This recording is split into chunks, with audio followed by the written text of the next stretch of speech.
Muy buenas noches, bienvenidos una vez más, como todos los domingos a las 20 horas a Legítima Defensa, segunda dosis.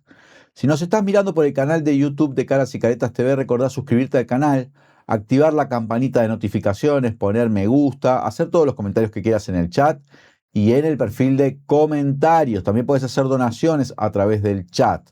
Si nos mirás por la fanpage de Facebook, compartí en tu perfil, elegí alguna de las reacciones que Facebook te ofrece, pone todos los mensajes que quieras, serán muy bienvenidos. Gracias a los que nos miran por Twitch, gracias por estar ahí, a los que nos miran por X, muchas gracias también por estar ahí, a los que nos miran por las pantallas de UCL, en el canal 195 de DirecTV, en el canal 2 de Flow y en el canal 2 de Cablevisión.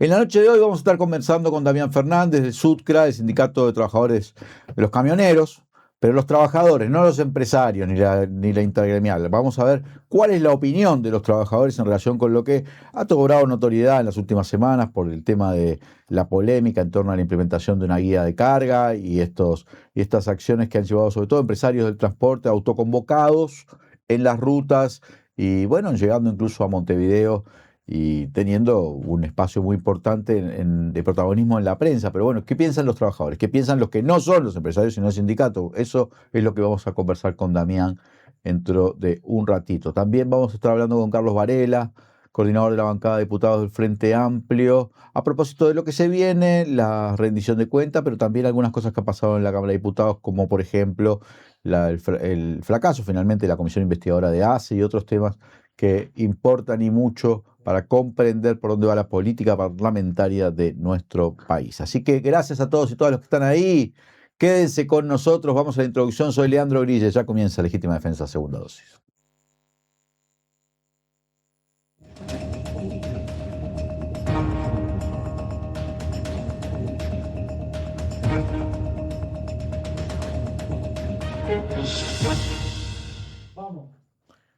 Volvemos con Legítima Defensa, segunda dosis. Gracias a los que se están sumando, gracias a los que están ahí, los que están dejando mensajes. Recordá poner like y hacerte socio o socia de la comunidad de Caras y Caretas. En el QR que te van a poner en la pantalla, a ver si te lo ponen en la pantalla, voy a intentar señalar. Estoy crack ahora.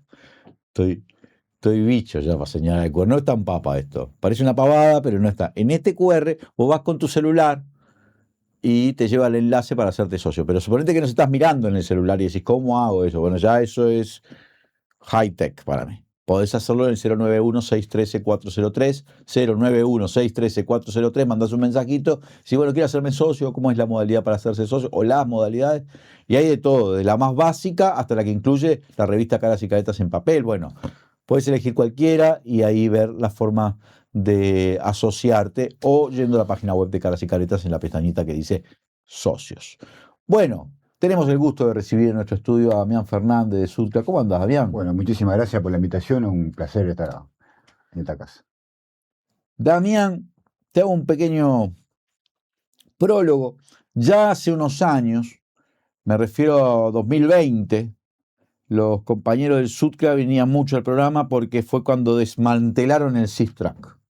Y entonces eran otra camada de dirigentes, pero ya planteaban el problema de, bueno, sin controles, esto nos termina siendo perjudicial para los trabajadores, no solo para el Uruguay, para el Estado, para las rutas, por la posibilidad que tienen los transportistas de llevar cargas que no declaran, de todo ese tipo de cosas, sino porque además trabajaban cualquier cantidad de horas, si no hay control, el trabajador, si no hay control del Estado, ¿no? En ese caso, si el trabajador no tiene forma de defender o queda muy debilitado en sus derechos.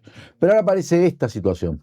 Varios años después, el nuevo gobierno del Frente Amplio se quiere implementar una guía de carga, una guía digital, o sea, porque para ser llenada, donde el Ministerio de Transporte pretende que los transportistas agreguen cierta información, como información de procedencia y destino, como información del rubro de la carga, de quién es el chofer, en fin, información muy elemental, según nos contaba Felipe Martín, director nacional de transporte, y se armó toda esta batahola, ¿no? Con cortes de ruta, con situaciones incluso bastante agresivas, pero llevado adelante por empresarios de transporte autoconvocados.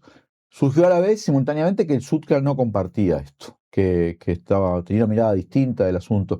Y entonces queríamos, bueno, ¿cuál es la mirada que tienen los trabajadores en última instancia? Por eso queríamos convocarte y que nos expliques.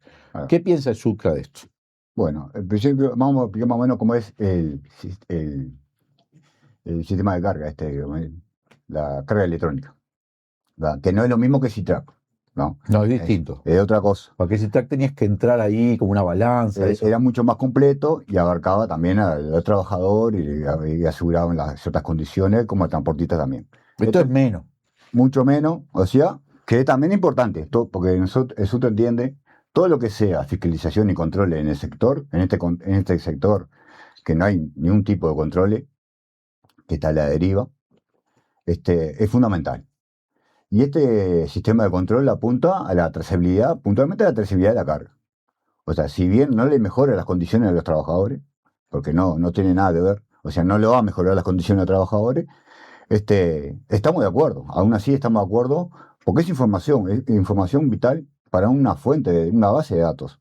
O sea, saber, es importante que el gobierno, que el Estado, que la sociedad sepa el movimiento de carga que hay en el transporte, en el país, en el momento de la trazabilidad de la carga, de dónde se mueve, quién la produce, quién hace el traslado. Y también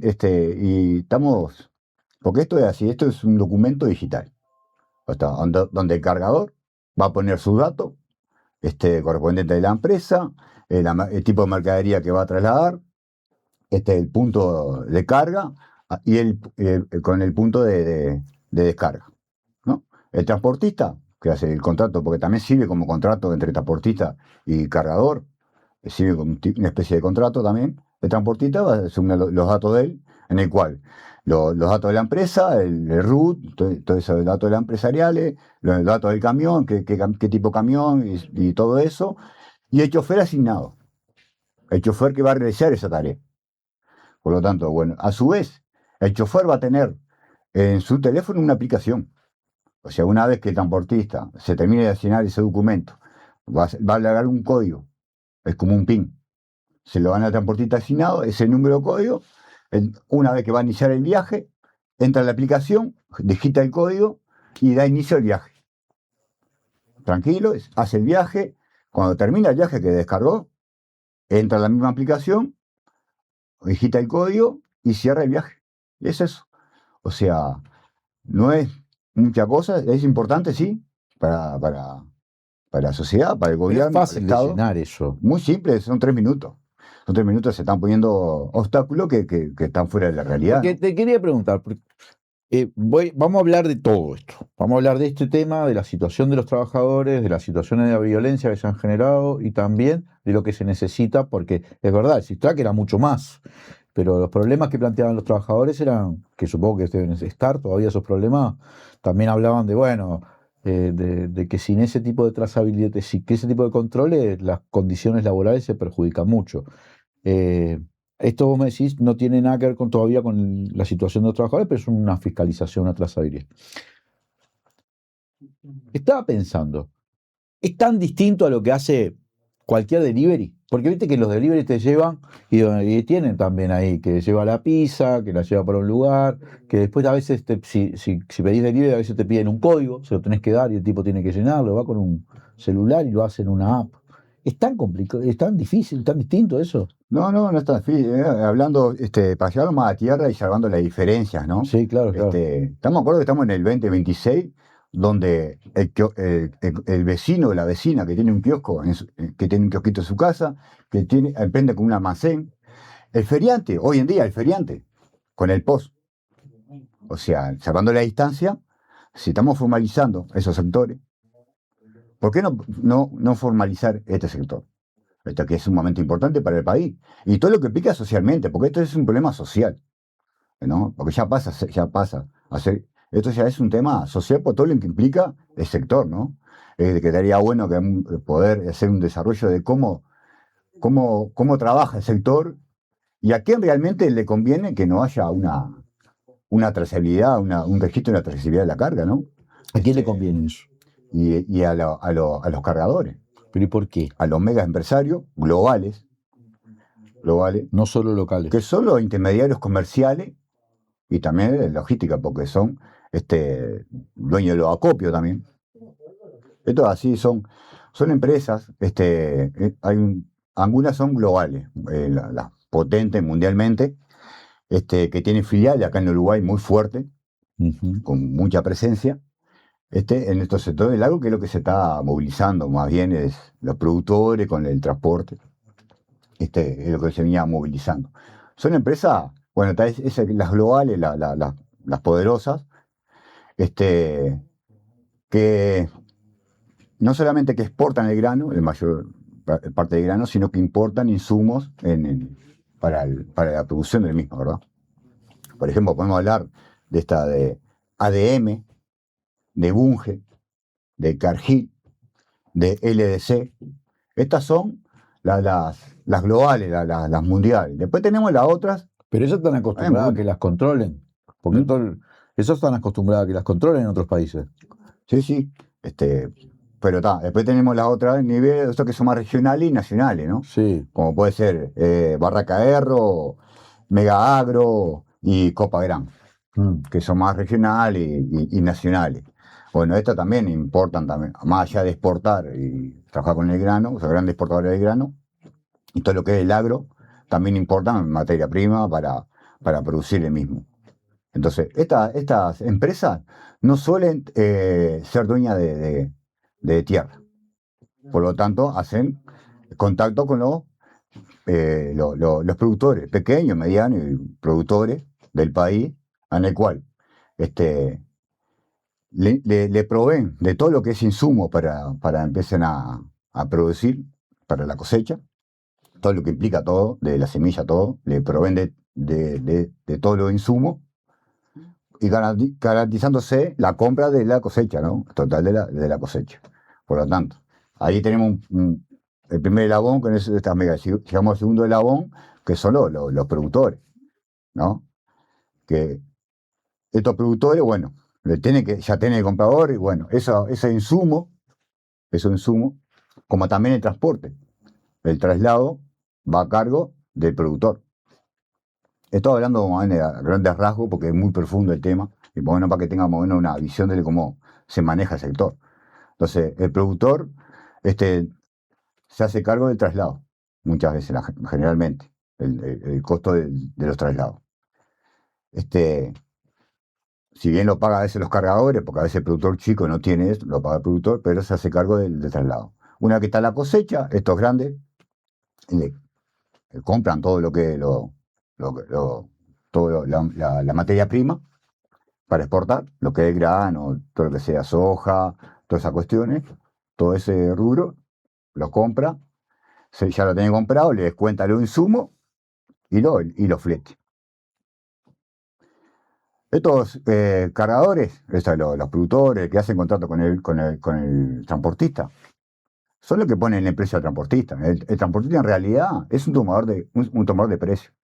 O sea, no tiene la facultad, no tiene la impronta, o sea, la posibilidad de poner precio a su trabajo. Que estos transportistas de este sector, que nos llama mucho la atención, porque si bien un sector es el que más necesita control, ¿verdad? Estamos hablando de esto que son las microempresas. Cuando hablo de microempresa, digo la microempresa, estamos hablando son empresas que tienen entre un camión y 4 camiones. Es un capital chico, son micro. Bueno, la mayoría trabajan arriba del camión. Tiene 1 o 2 empleados y ellos mismos trabajan. Por lo tanto, en especie son trabajadores que son dueños de su herramienta. O sea, es eso.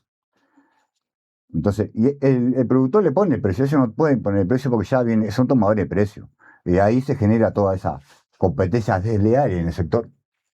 Y toda esa irregularidad que cae en el trabajador, ¿no? Decae eso en el último eslabón, el más débil de todo, que el trabajador. O sea, tener transportista que es tomador de precio, que no puede ponerle precio a su trabajo, que el productor le paga el flete a la baja, siempre a la baja. Entonces la variable que tiene, bueno, el salario del trabajador.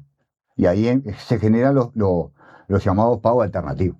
Pago por viaje, por kilómetro, toda esa cuestión. Acá se estila el pago por viaje, ¿no? Y ahí se empieza a generar. la, la, A ver, esa porque irregularidad. déjame ver si te hago una pregunta, a ver si voy entendiendo bien. Entonces, por ejemplo, el productor le dice, trasládame esto a Montevideo y yo te voy a pagar, no sé, tanta plata por tonelada de, no sé, por tonelada, supongo que será, ¿sí? Y el otro pues, pensará, bueno, me estás pagando nada, me estás pagando muy poquito. Y empiezan los arreglos después, ¿no? Dice, bueno, está, pero yo te voy a pagar esto, si querés podemos hacer este arreglo por afuera, ¿no? Claro. Lo que se estila el sistema de pago ahí al salariado, en esos casos se paga por, por tonelada, por el viaje. O sea, quien pone el precio de la mercadería, o sea, si viene del mercado, también los cargadores tienen una incidencia en el precio de la mercadería. A veces el productor, o sea, no sabe bien cuánto va a cobrar esa cosecha, ¿no? Hasta que sale el precio. A veces va a tapar a pesar la zafra y el transportista no sabe cuánto va a valer el flete, cuánto va a valer el flete porque se lo ponen, o sea, depende la situación, el mercado. Entonces se estira a los trabajadores, se les paga un sueldo fijo, ponerle, en uno de los casos puede ser 20.000 pesos mensuales, fijo, y un porcentaje de valor del viaje, que puede ser, en el mejor de los casos, un 10%, 8%, un 7%. Estamos hablando que ese compañero está en los tiempos muertos, ¿no? Los tiempos muertos que le llaman, que él le llama la espera, que están que cuando van a las terminales, que tienen una larga espera ahí. Y eso le hace la recarga horaria a los trabajadores. O sea, es tiempo de vida. Esos trabajos, nosotros entendemos que esos trabajos porque está el compañero afectado a la tarea. Entonces puede llevar en ese sector 2 o 3 días tranquilamente, en espera. Y el compañero está cobrando por ese viaje. El transportista está cobrando por ese viaje. Entonces, se ve muy complejo y hay se genera ahí, se empieza a generar toda una informalidad en el sector, donde es tierra de nadie, donde los transportistas se pelean entre ellos, o sea, porque Y si se cumpliera esto que era el Ministerio de Transporte, ¿no? Si se llenara esa guía, ya una parte de ese negocio informal caería, ¿no? sí, bueno, tendría los datos, ¿no? Importante, bueno, cuáles son el movimiento real de la carga, qué es el movimiento que hay, cuáles son esos tiempos de espera, con esos tiempos muertos en el cual el transportista no cobra por eso, ni mucho menos el trabajador. O sea, tenemos una base de datos para el inicio. No va a mejorar todo esto. ¿Y quiénes son los que se están movilizando? Para nosotros entendemos, o sea, el sector de transporte lo llamó mucha atención porque es un sector que realmente necesita de controles, ¿no? Necesita de controles, necesita las reglas claras del juego para poder empezar a subsistir de mejor manera y así volcar a los trabajadores, a sus trabajadores lo que corresponde. Entonces ya viene impulsado ya de los productores más bien. O sea, ¿quiénes son los que más se benefician? Al transportista no. Un sistema, un sector irregular, o sea, que no haya ningún tipo de controles, al transportista no le sirve mucho. Pues sí que son los productores, son más a trabajador productores. mucho menos. Y son los productores y los cargadores. Esto para mí, más allá de, si bien le quiere decir que el combustible puede hacer, pero no, acá el problema no es el combustible. Por eso es que la Intergremial de Transporte de Cargas no está metida tanto en este conflicto. Son como autoconvocados por fuera. Sí, se termina autoconvocado, para mí ya pasó político ya el tema, porque hay actores políticos, lo hemos visto públicamente, que están apoyando. Te hablaba de Sebastián da Silva, estos senadores del Partido Nacional. ¿Verdad? Porque tiene algo que ver con lo que fue en algún momento un solo Uruguay. Hay actores estaban en su momento de un solo lugar, que es como que Todo lo mismo. todo lo mismo. Es todo lo mismo. Entonces ya pasó un tema político. Para mí el mensaje está claro. Para mí el mensaje real acá, político, contundente, de los que manejan, los titiriteros, los que manejan Sí. todo este sector, lo que hablamos, los grandes, los poderosos. En este sector no lo quiero regularizado. En este sector no quiero ningún tipo de control. No quiero que me controlen. Está bien que controlen al almacenero, está bien que controlen al del kiosco, al vecino de la vecina que tiene un kiosco. Está perfecto que controle al compañero o que entre en él. en el sistema el feriante, pero a mí no. Yo no, a mí no quiero que ¿Pero me qué va a controle. hacer, Damián? ¿Una jauja? O sea, ¿qué te va a hacer el Estado? ¿No te va a controlar? Estamos en el siglo XXI. Estamos de acuerdo. O sea, ya debería estar funcionando esto. Además, el Ministerio de hace Transporte rato. tiene que saber más o menos cuánta carga se mueve por cada ruta, porque después tiene que invertir en esa ruta para arreglarlas. O sea, tiene finalidades de saber cuál es el peso real que se El mueve. Estado, el gobierno, el Estado, vamos a decir, ¿no? Sí. El Estado. Sí, No el Estado. solamente que pierde de recaudar, hay una evasión, nosotros sacamos más de 500 millones de dólares por año. Si bien hay un estudio del BID en su momento Que daba que marcó 120 y pico. unos 127 millones de dólares, pero toma como referencia a 2.500 empresas. Acá estamos acá en Uruguay tenemos entre 6.000 y 7.000 empresas. Este estudio del BID fue enfocado sobre 2.500 empresas. Nosotros decimos que hay más de 500 millones de dólares por año de evasión. No solamente que la saca el Estado, no recaudan esa plata, sino que vuelcan también, porque vuelcan. O sea, en un sistema de transporte sin controles, hay sobrepeso de carga. Rompe las rutas nacionales. Es inversión del Estado, arregla la ruta nacional. Esto es inversión del Estado cuando a los transportistas se les descuenta el IVA del combustible a la facturación del mes. O sea, es plata que debería ser es la sociedad. ¿Cuántas escuelas se podría hacer con 500 millones de dólares por año? O sea, hoy tenemos el No, tema es de un montón, 500 millones de dólares es el déficit del BPS. tenemos el problema del BPS. O sea, acá tenemos 500 millones de dólares ¿Qué es el déficit por del año. BPS? Imagínate. O sea, En un sector que yo no. y no me estamos imaginaba. diciendo, y no estamos diciendo que esta guía electrónica va a salir a recaudar eso. No, O sea, no es que va a pero te da un poco de solucionar. datos. Ese punto a nosotros lo vemos como un punto inicial. Como un punto inicial, porque hay una base de datos que ahí vamos a tener el mapa real de dónde realmente estamos parados. ¿Cuáles son los puntos, las horas muertas que dicen los transportistas de estos sectores? Que tienen, que para ellos no es trabajo, para nosotros sí. El compañero está afectado, mientras el compañero esté afectado a la tarea, es tiempo de trabajo. Seguro, porque tiene que estar ahí durmiendo en el camión, al lado de un molino, yo qué sé. Está acá prácticamente todo el mes fuera de su casa. No ve a la familia. Que yo qué sé, no. un promedio trabajador en el sector, 60.000 pesos por mes. O sea, y todo el problema social que viene atrás, ¿no? Más allá. En la seguridad vial. De lo que va de este año, del 2026. Estoy hablando hasta el 26 de mayo. De enero al 26 de mayo.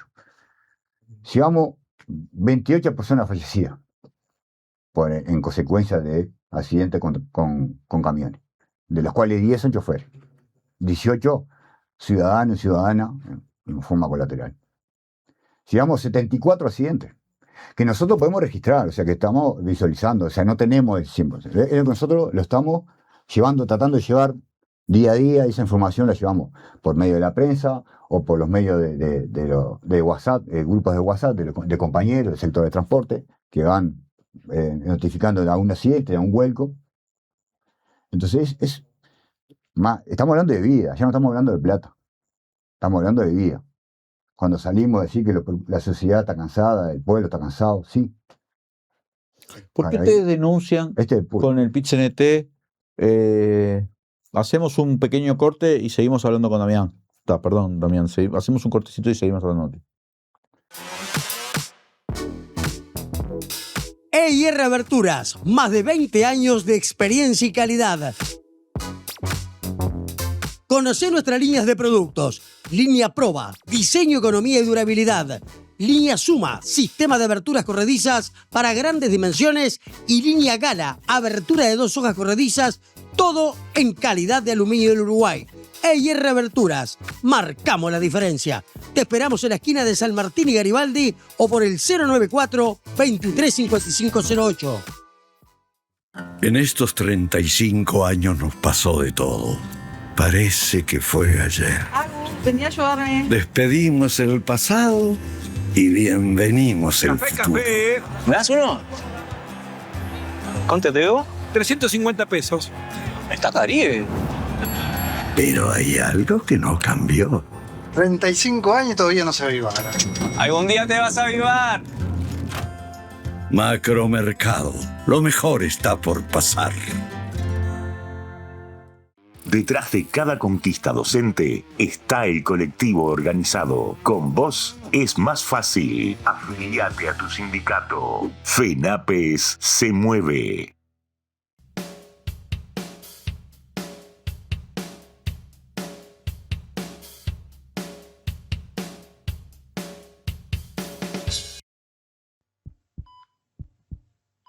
No maten a la UTE.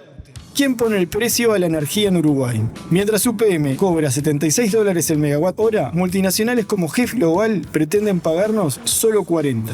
La firma de contrato para el hidrógeno verde generará enormes pérdidas. Las empresas públicas son del pueblo y es necesario que el pueblo las defienda. La energía es un derecho. Comprometidos con nuestra historia. AUTE, PIT, CNT.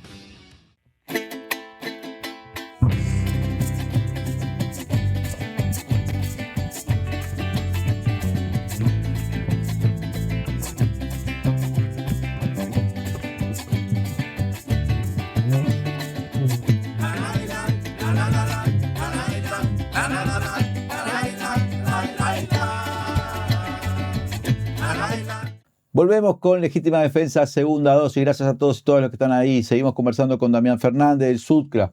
Damián, hay un comunicado del PIT-CNT que habla de situaciones de violencia o de situaciones de algún tipo de agresiones, pienso yo, de estos transportistas o estos productores, en fin, los que están protagonizando los cortes de ruta. ¿Qué situación han vivido los trabajadores?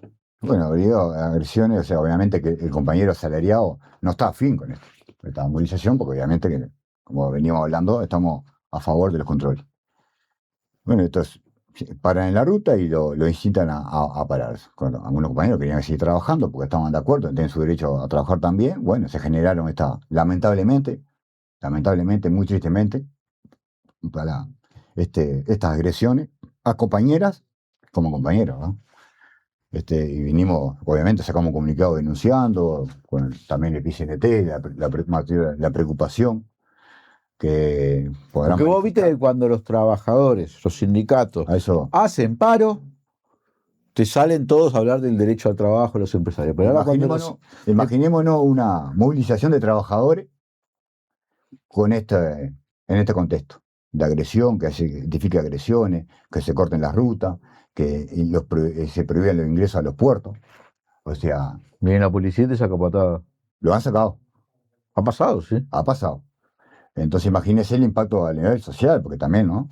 O sea, generaría. Nosotros nunca llegaríamos a ese nivel, porque no estamos, trabajadores, por suerte, sí reivindicamos, sí movilizamos, sí llamamos lo opinamos, damos mensaje a la opinión pública, denunciando lo que corresponde y lo que es, pero jamás con estos tipos de agresiones. Cuando me decías que el SISTRAC era mucho más, ¿sí? Que ahí se podía... ¿Ustedes todavía, por ejemplo, conversaciones con el Ministerio de Transporte, conversaciones con el gobierno, con el Estado, en fin, tienen idea de, si esto es un primer paso, de otros pasos adicionales que serían necesarios? Sí, o sea, nosotros apuntamos a eso, el sindicato, o sea, hace 20 años que venimos trabajando, bueno, en el momento, como dijiste, se logró el SITRAC, lamentablemente cambia el gobierno y automáticamente desaparece. Venimos realizando reuniones y solicitando a la autoridad y planteando que también, cada vez que hablamos de la guía, siempre dejamos marcado que esto no es la solución. Nosotros pensamos un tipo de sistema de control integral. Si no es SITRAC, que sea otra cosa, pero que garantice a los trabajadores y las trabajadoras los derechos fundamentales. O sea, el tiempo de descanso. Ahora estamos trabajando con la reglamentación de 153, que es otra cuestión, es aparte de otra cosa. ¿Qué es? Es los tiempos de descanso del trabajador y la trabajadora. ¿Y cuánto tiempo de descanso tienen que tener? O sea, por viaje. Vos haces un viaje y tenés que un día. No, entre jornada y jornada mínimo son 11 horas. Está establecido por la OIT. Por el convenio 153. Está establecido 11 horas mínimo entre jornada y jornada. Después de cada 4 horas y media parar, hacer un descanso. Para eso, obviamente, que precisamos, se precisa infraestructura en la ruta, como decían, lugares de descanso adecuados, acondicionados, para que el trabajador pueda hacer su descanso correspondiente. que también es otra pata. Es diferente, nada que ver a lo que es la guía electrónica, es otra pata que también es importante para nosotros. Que también es importante. ¿Cuál es la situación que viven hoy los trabajadores del Sucra, los trabajadores del Los trabajadores del transporte tienen jornadas entre 14 y 19 horas por día. Jornada larga. ¿Eso es legal? Eso es ilegal. O sea, Pero es la podría, realidad. No podría, es la realidad. Es la realidad. ¿No hay un tacómetro, ese tipo de cosas que te controlan, que te corten el motor así cuando va muchas horas? No pasa. Nada de control. Ningún tipo de control. Compañero, porque se genera con toda esta incrueldad, estos pagos alternativos, esta competencia desleal entre los transportistas. Entonces se genera todos esos pagos alternativos que el compañero o la compañera tiene que hacer viaje, tiene que llegar, porque es todo el sueldo del compañero. Más allá que... es un peligro, ¿no? Una persona manejando 14 horas, 19 horas, es demoledor. Imagínate, o sea... No, yo no podría. Estoy grande también para eso, pero... El problema me duermo enseguida. Es la seguridad vial en las rutas nacionales, como te venía diciendo anteriormente. Estamos hablando de... Además del problema de la salud y de sus derechos, ¿no? Me refiero que es un peligro para todo el mundo, para el tránsito común y corriente. Claro, estamos hablando de, en lo que va, en 5 meses, 74 accidentes, 28 fallecidos, lamentablemente. 51 accidentes, lesionados, o sea, en 5 meses. Y después todo lo que, el problemática en el día a día, en lo familiar. El compañero, padre ausente prácticamente. Sí, seguro, porque un problema social. Problema ¿Y a cuánta gente afecta? Problema de sueño. ¿Cuánta gente involucra este sector de trabajadores? ¿Cuánta gente tiene más o menos trabajando? Camioneros, logística, no sé, son diferentes. Se calcula unas 30.000 camioneros. 30. Que el sindicato tiene un alcance a un sector de esos, no todos. No todos, tenemos... porque estas cuestiones que se dan... Es más difícil sindicalizarse ahí, ¿no? Me imagino. Es gravísimo. Con todo este contexto de lo que estamos violencia, hablando, eso. Ese repaso, es muy difícil organizar el compañero, que se organice el compañero, ¿no? Tampoco lo culpamos. Es un tierra de nadie. O sea, te afiliaste hoy, te bajaron de camión y viaja más. Un compañero capaz que en Montevideo es mucho más tranquilo, pero estamos acá. Compañero del interior. Yo me acuerdo, hace unos años hubo de todo, hasta balazo allá en Rivera, allá en el norte, porque venía mucho el Sucre, sobre todo al principio del gobierno de la calle Pou, porque se empezó a desmantelar todo lo que venía del gobierno anterior, que tenía todos los controles, se había avanzado mucho, ¿no? Supongo que ahora este gobierno pretende nuevamente avanzar un poco en esto y se generan las resistencias. Claro. Del mismo lado, la misma pata. Siempre con decreto, ¿verdad? Para nosotros sería ideal, que es muy difícil, porque ya vemos los actores, ¿no? Una política de Estado, ¿no? Que sea ley, que el Ejecutivo de turno haga un proyecto de ley, que se discuta en los legisladores, que sea ley a futuro, que se discuta, que se arme todo, que sea una herramienta, que las reglas estén claras para todas las partes, que las reglas claras, las condiciones para todas las partes, que se garanticen las condiciones para todas las partes. El PIT-CNT tomó el tema, ¿no? Porque yo vi al presidente del PIT-CNT hablar, también leí esta declaración. ¿Ustedes qué expectativa tienen ahora? ¿Poder conversar con el gobierno, con legisladores? ¿Qué pasos van a dar? Venimos, como te dije, hace muchos años venimos golpeando puertas, ministerio, legisladores, diputados, senadores. Siempre estamos en el río. Y seguimos la misma. Seguimos golpeando puertas, planteando situaciones, denunciando, porque no solamente denunciando, también dando alternativas de soluciones, o proponiendo a un tipo de soluciones, como esto, una política de Estado, que es muy difícil, porque sabemos, o sea, estas grandes capitales, directa o indirectamente, tienen actores políticos dentro que se legisla. Imagínate un legislador legislándose contra sus propios intereses. Es muy difícil, ¿no? Pero bueno, y estamos en pero no es imposible. No es imposible. O sea, se puede hacer, comprometerse con el ciudadano, con el vecino, con la vecina, porque lo repetimos, insistimos.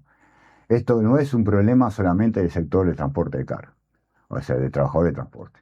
Esto ya pasó a ser un tema social, un tema del vecino, de la vecina, o sea, de todo del pueblo uruguayo. Muchas gracias, Damián Fernández, por habernos acompañado. Bueno, muchísimas gracias a ustedes. estamos a las órdenes y nada, gracias. No, vamos a seguir el tema, lo vamos a seguir, porque esto ya veo que va a dar para un rato. Esperemos, es un tema muy complejo, que haya sido un poco claro.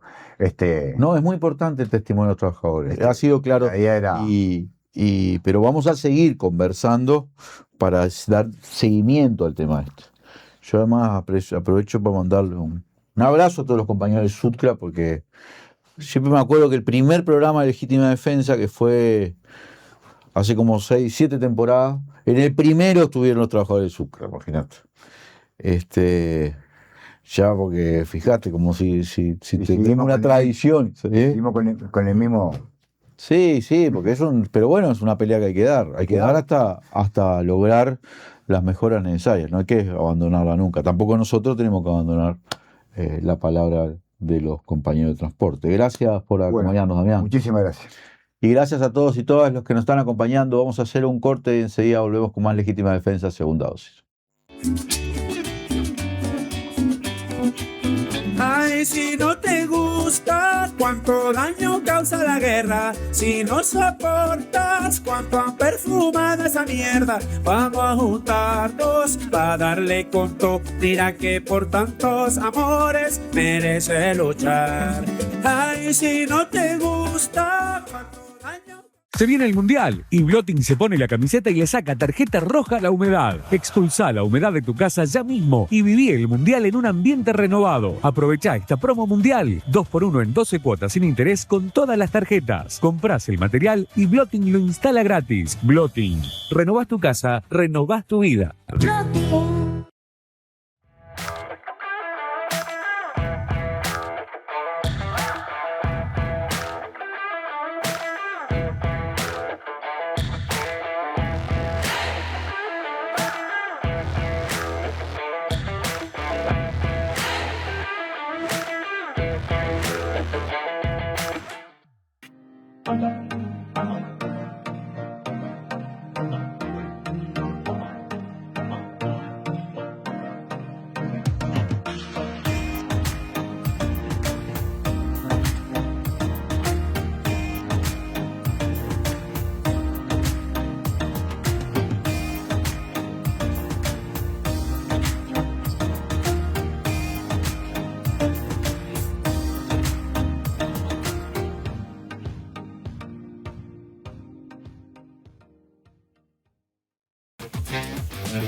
Estimados amigos de la comunidad de Caras y Caretas, hoy le traemos una gran noticia. Tarde de fútbol es mundial. Estaremos en todas las sedes, todos los partidos, seguiremos a Uruguay y les vamos a contar minuto a minuto lo que pasa en el campeonato del mundo. Todos los días pone Tarde de Fútbol.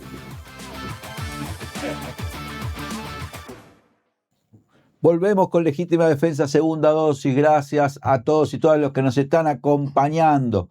Tenemos el gusto de recibir en el estudio a Carlos Varela, coordinador de la bancada de diputados del Frente Amplio. ¿Cómo andás, Carlos? Bien, una alegría estar junto a No, me ustedes. da mucha alegría que venga. Y además es un momento donde hay que hablar de política. Esa es mi teoría, ¿no? No solo hay que hablar de gestión, sino hay que hablar de política, que no es lo mismo. Exacto, Que correcto. no es lo mismo. Carlos, pero empecemos a hablar un poco de un aspecto de la agenda parlamentaria que me interesa. Esta semana el Frente Amplio tenía la intención de lograr una comisión investigadora por el tema de ACE,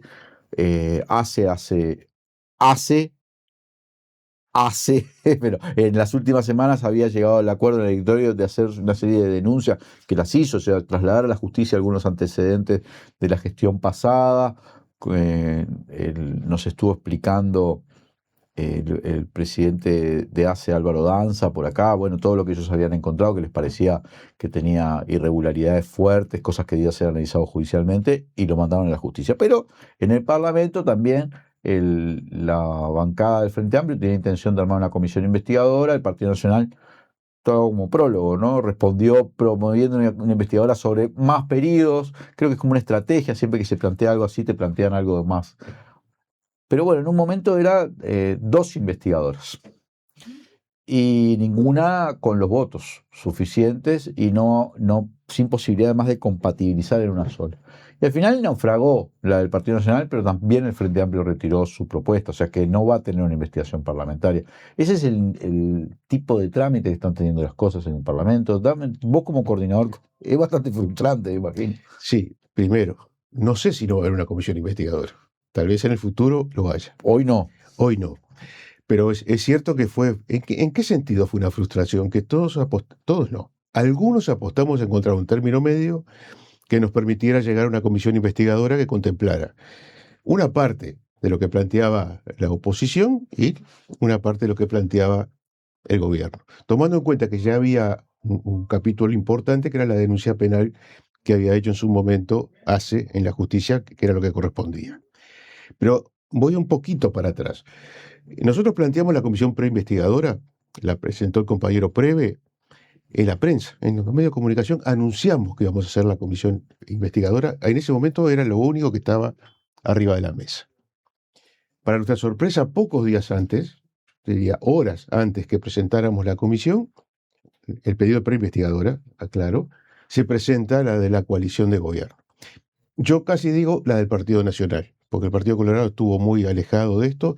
En el propio debate del otro día, solo participó el integrante del Partido Colorado, el diputado Schifani, que estuvo en la comisión preinvestigadora. El resto decidieron no intervenir en el debate. Y la conclusión a la cual nosotros llegamos fue de que en realidad fue una cortina de humo para impedir la investigación que nosotros queríamos hacer en el Parlamento. Fue parecido a lo que hicieron con lo de turismo el periodo pasado, ¿te acuerdas? En ese caso se llegó a un término medio. Nosotros pedimos una investigación por el cambio Nelson, tú recordás, sí, aquella situación bien compleja que se dio, y ellos agregaron una cantidad de elementos más con una cosa a favor que era mayoría en la Cámara. Dicho sea de paso, vuelven a hacerlo si se dan determinadas correlaciones de fuerza. Y esto lo quiero señalar, porque nosotros optamos por presentar una investigadora en una Cámara que no somos mayoría. Podríamos haberlo hecho en el Senado, pero lo hicimos en la Cámara de Diputados. O sea, la oposición hubiera podido controlar, lo pongo entre comillas, esa comisión si hubieran deseado intervenir lealmente en la misma. Optaron por ese otro camino. Y acá había una incógnita, por eso sostuvimos el proyecto hasta el final.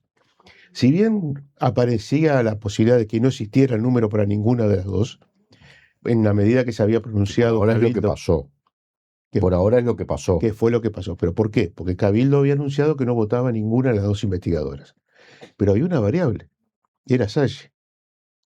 Identidad Soberana tiene 2 diputados. Y Salle había anunciado más de una vez que él votaba a todas las investigadoras.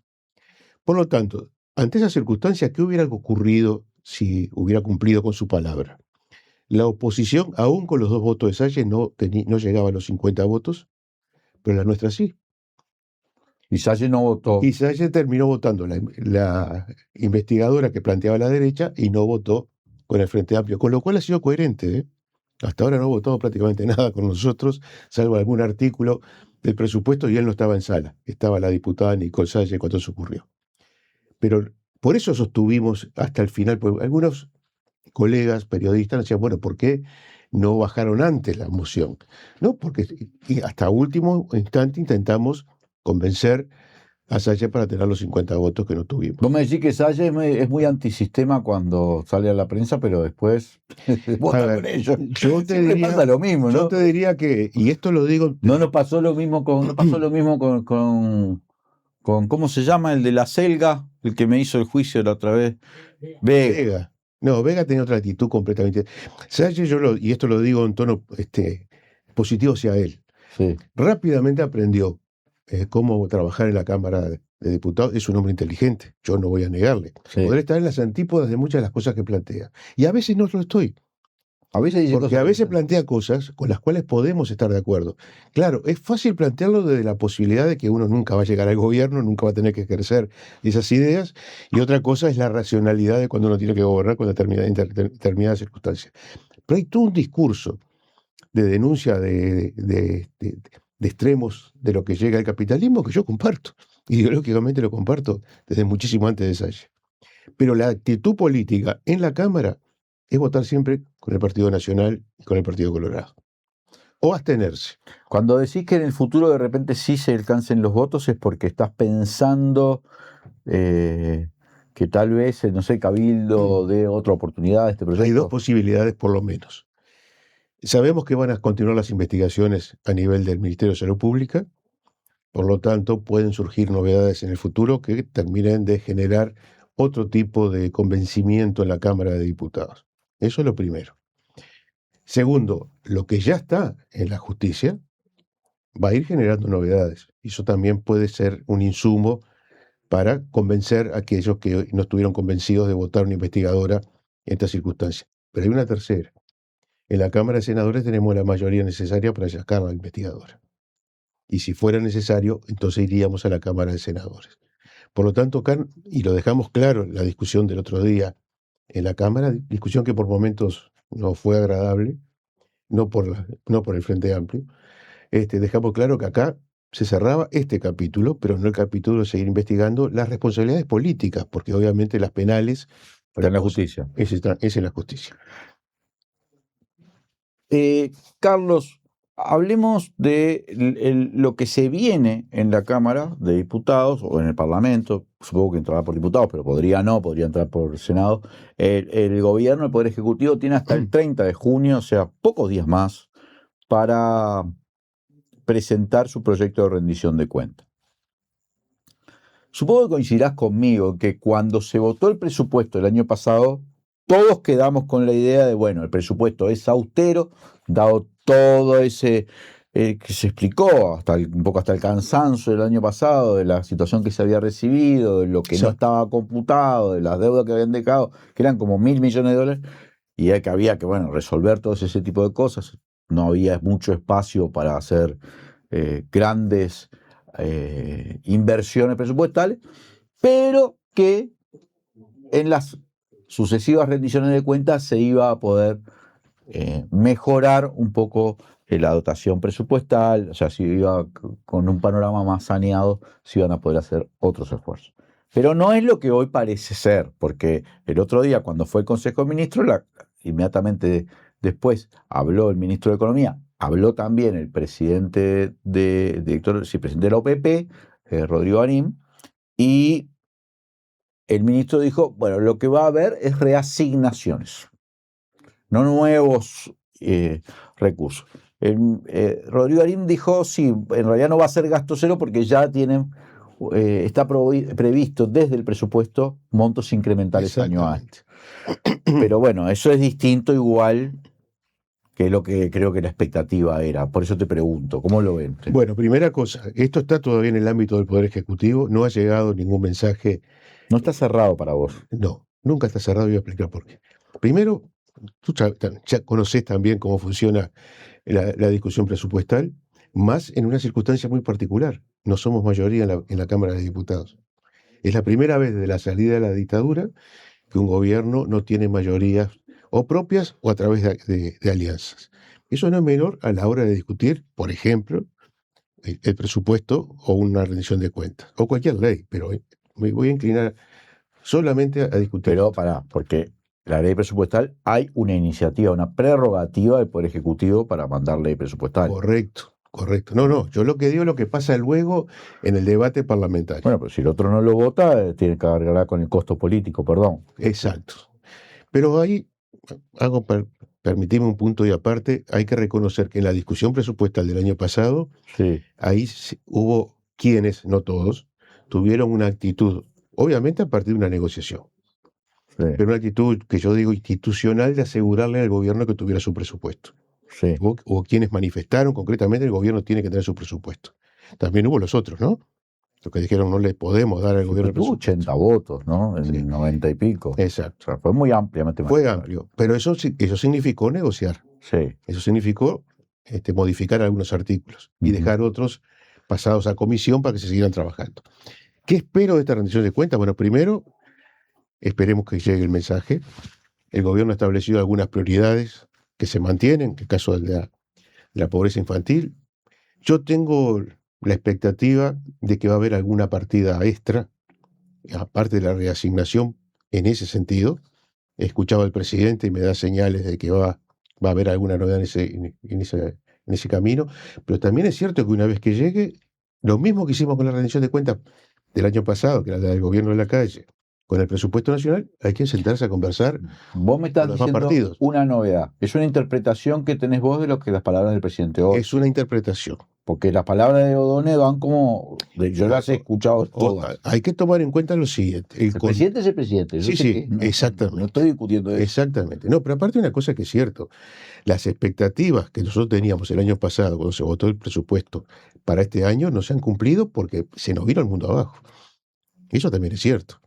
O sea, es muy difícil que alguien imaginara el mundo que tenemos hoy. A ver, yo creo, sinceramente te lo digo, que desde mi modesta opinión, el 3 de enero cambió el mundo. Cuando Estados Unidos fue a Caracas y se llevó a Maduro, cambió el mundo. Y los sucesivos acontecimientos fueron modificando todo. Hoy estamos en un mundo que está en conflicto, como no imaginábamos que lo estuviera, con un poder universal que se está disputando, con un multilateralismo que está en cuestión, y para Uruguay eso es vital, en un país dependiente como es el nuestro, complicado, en un continente con una ola conservadora cada vez más acentuada. Esperemos que no se nos caiga Brasil, si no vamos a quedar muy aislados. Y el crecimiento económico que habíamos previsto, que previó el equipo económico y que estaba contemplado en las expectativas para este año, no se han cumplido y no se van a cumplir. Entonces, hay cierta razonabilidad cuando se dice, bueno, lo que vamos a hacer es reasignar recursos. Yo sí creo que en algunos casos habrá que conversar con el equipo económico, con el Poder Ejecutivo, se podrá conseguir alguna partida extra. Insisto en las prioridades que tenemos, que son fundamentalmente en políticas sociales. ¿Y educación? Obviamente. Porque ya en educación hay preocupación, porque cuando se mencionan las reasignaciones, los énfasis, tanto el ministro como el presidente de la OPP, que yo conozco muy bien, porque los conozco a los dos, pero el presidente de la OPP fue rector de la universidad, conoce muy bien las necesidades en general y de la educación, ¿no? Ellos dicen, bueno, hay que reasignar para fortalecer prioridades. Y se dice, lo que salió del diálogo social, muy bien, porque para algo se hizo el diálogo social. Situación de calle, muy bien, rompe los ojos que solo con una estrategia sin recursos no se puede resolver semejante problema. Dice, infancia, creo que todos estamos de acuerdo, de palabra, ¿no? Que después hay que ver cómo, pero todo el mundo, todo el sistema político incluso. Pero no menciona educación, por ejemplo. Yo te lo planteo porque yo ya anticipo por dónde pueden venir también las dificultades que son reales, ¿no? Sí, y no menciona una cantidad de cosas más. Sí, no menciona, pero algunas tienen que ser prioridades y otras, bueno. Sí, según donde se pare cada uno. Porque hay que analizar el presupuesto nacional, los recursos que están volcados para educación. Sí. Que no son pocos. Siempre son insuficientes. Sí. Arín, en su responsabilidad anterior, cada vez que venía al Parlamento, lo que solicitaba estaba extremadamente por encima de las expectativas.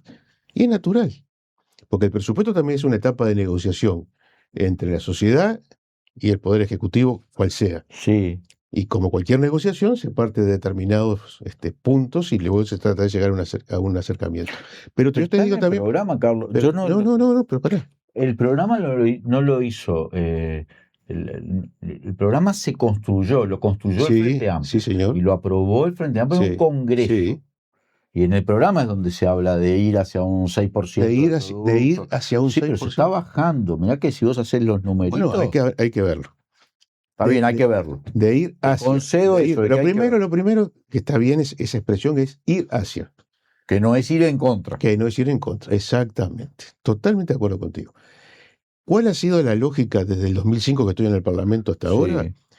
¿Cuál ha sido siempre el elemento de negociación? La educación.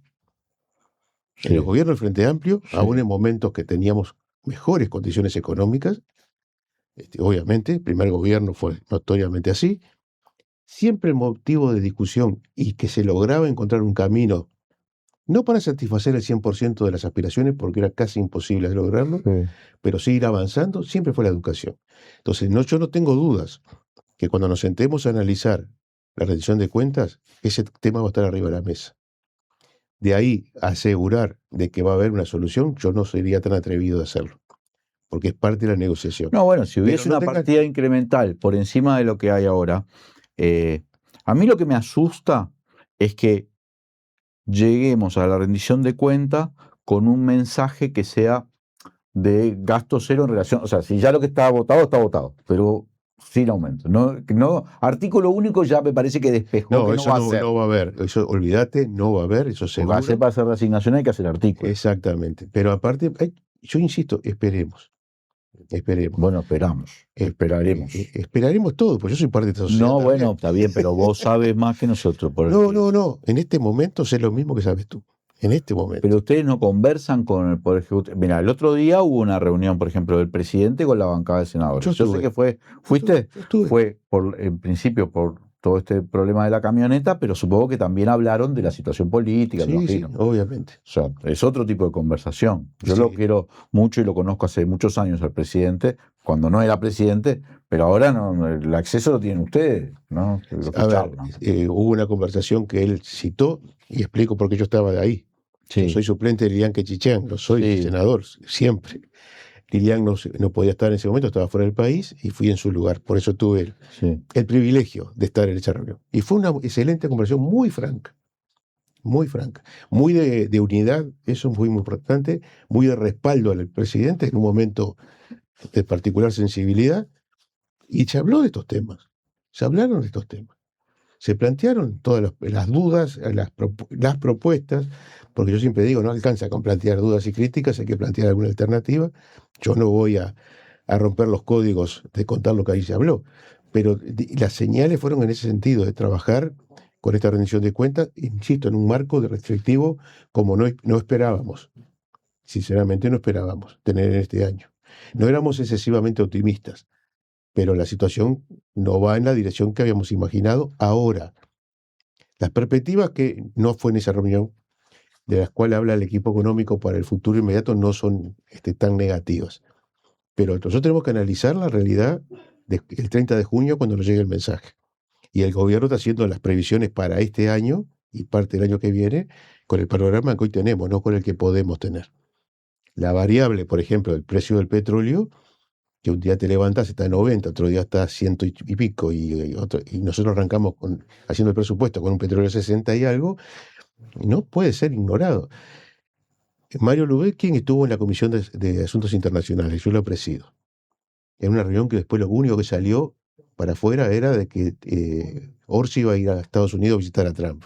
Eso fue un segundo de una larguísima exposición que hizo el canciller respecto a la situación internacional, pero nos dio una advertencia. Dijo, hoy tenemos un riesgo. Y eso no salió prácticamente a ningún lado. No es el petróleo, son los fertilizantes. La crisis inmediata a partir de la guerra y la situación del estrecho de Hormuz es la falta de fertilizantes. Ella estableció inclusive una serie de reuniones que se iban a generar a nivel de toda Latinoamérica para generar una especie de coordinación para salir de esta situación. Eso no está en la discusión de nadie. Y eso está afectando la producción, la generación de recursos. O sea, yo que quiero transmitir, yo sé que tú lo sabes, no tengo que decírtelo a ti, es estamos en un mundo donde todos los días nos levantamos y tratamos de ver dónde estamos parados. No solo los uruguayos, obviamente, el mundo en su conjunto, pero nosotros particularmente. Y en una región que no nos es muy amigable, salvo Brasil. Carlos Varela, vamos a hacer un corte y seguimos conversando. Hacemos un corte y ya volvemos con Legítima Defensa Segunda Dosis.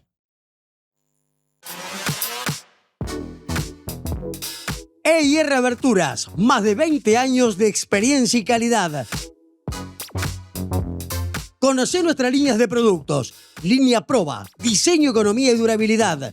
Línea Suma, sistema de aberturas corredizas para grandes dimensiones. Y línea Gala, abertura de 2 hojas corredizas, todo en calidad de aluminio del Uruguay.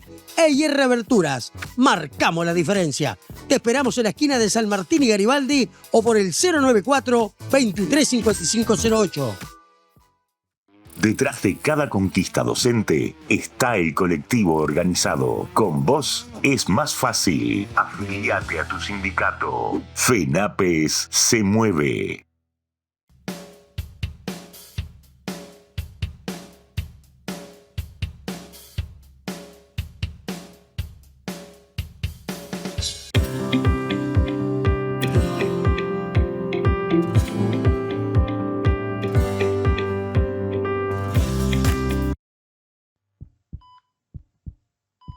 No maten a la UTE. ¿Quién pone el precio a la energía en Uruguay? Mientras UPM cobra $76 el megawatt hora, multinacionales como GEF Global pretenden pagarnos solo 40. La firma de contrato para el hidrógeno verde generará enormes pérdidas. Las empresas públicas son del pueblo y es necesario que el pueblo las defienda. La energía es un derecho. Comprometidos con nuestra historia. AUTE, PIT, CNT. Estimados amigos de la comunidad de Caras y Caretas, hoy le traemos una gran noticia.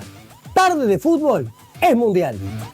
Estaremos en todas las sedes, todos los partidos. Seguiremos a Uruguay y les vamos a contar minuto a minuto lo que pasa en el campeonato del mundo. Todos los días pone Tarde de Fútbol. Volvemos con Legítima Defensa segunda dosis. Gracias a todos y todas los que nos están acompañando. Recuerden poner like. Hay mucha más gente conectada que los likes. Y además, dejen todos sus comentarios. Dejen todos sus comentarios y háganse socios de nuestra comunidad acá en el QR. Y ya les digo, voy a hacer lo iba a hacer con Poppy, pero lo voy a hacer ahora. Polanco. ¿Querés saber de dónde es esta camisa preciosa? Bueno, es de Polanco. Vayan a Polanco. En polanco.uy podés comprar. Hay toda una gama nueva, ¿cómo se llama?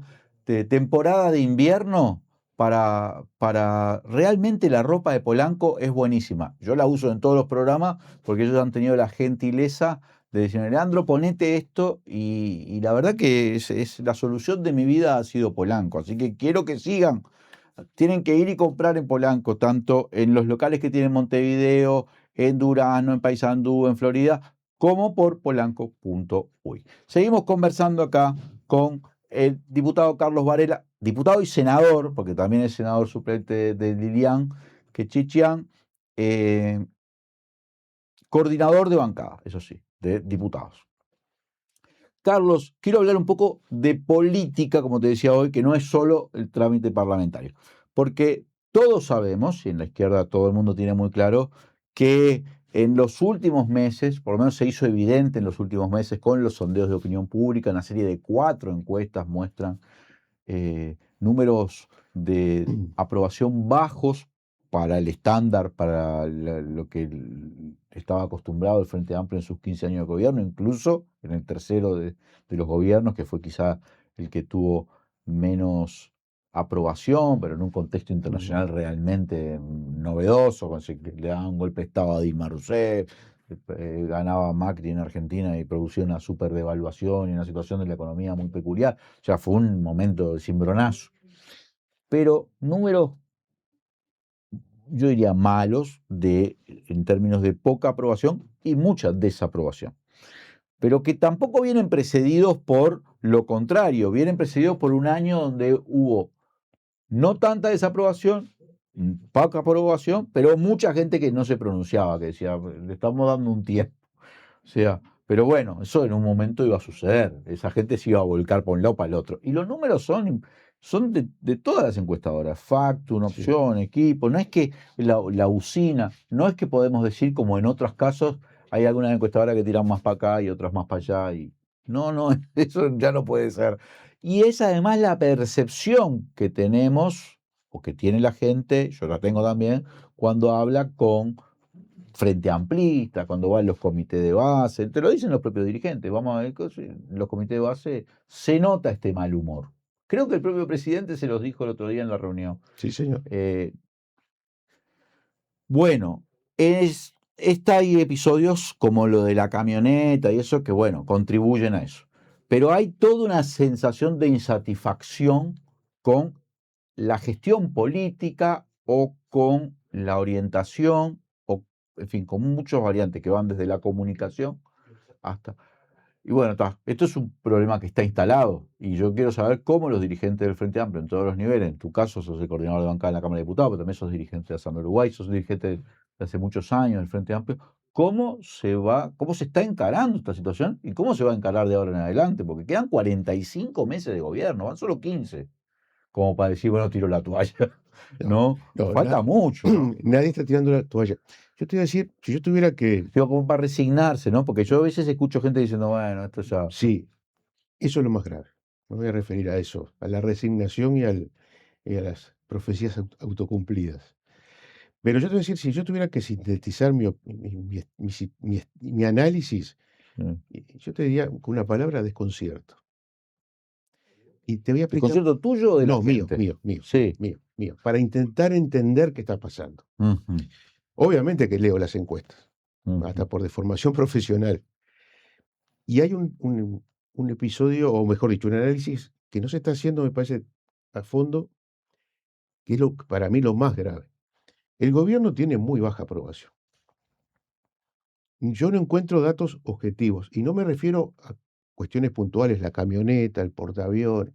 Me refiero a la gestión del gobierno, que puedan justificar ese tipo de nivel de aprobación. Pero la oposición no tiene tampoco un nivel alto de aprobación. Porque uno que imagina en un país que aparte son dos bloques casi bien definidos y que cambian poco de una elección a otra. Este baja, este sube. No, lo que sube es lo que tú señalabas, la gente que dice: no me interesa, no me sirve ninguno de los dos. Para mí, y yo veo que muchos dirigentes no le están dando importancia, como yo digo, a ese bolsón de uruguayos y uruguayas, que no se sienten representados ni por el gobierno ni por la oposición, es una situación grave. Porque cuando el desinterés por la política, la apatía o el rechazo a toda forma de hacer política empieza a generarse como una especie de ola en una sociedad, no sabemos dónde termina, pero no termina bien. Y creo que ni el gobierno, y yo, ojo, cuando digo el gobierno también incluyo a la fuerza política, para no complicar tanto, y ni la oposición, que estamos leyendo bien a la sociedad uruguaya. Déjame hacerte una pregunta, Carlos. Sí. Yo me encuentro con gente que vota al Frente Amplio, Sí. que es Frente Amplista. Frente Amplista no prestó el voto, que ha votado al Frente Amplio cada vez que ha tenido que votar, que se siente de izquierda, incluso militantes, que sienten decepción con el gobierno, o sea, que no lo aprueban, Ujú. pero que no, obviamente desaprueban a la oposición porque no son de derecha ni votarían a la derecha.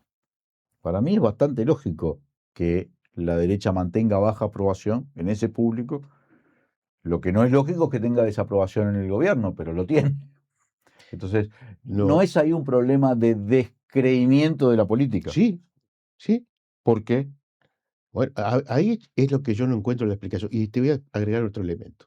Pero El 1 de marzo del 2025 asumió este gobierno. Sí. Yo voy a comités de base y coordinadoras. Sí. En abril ya había descontento.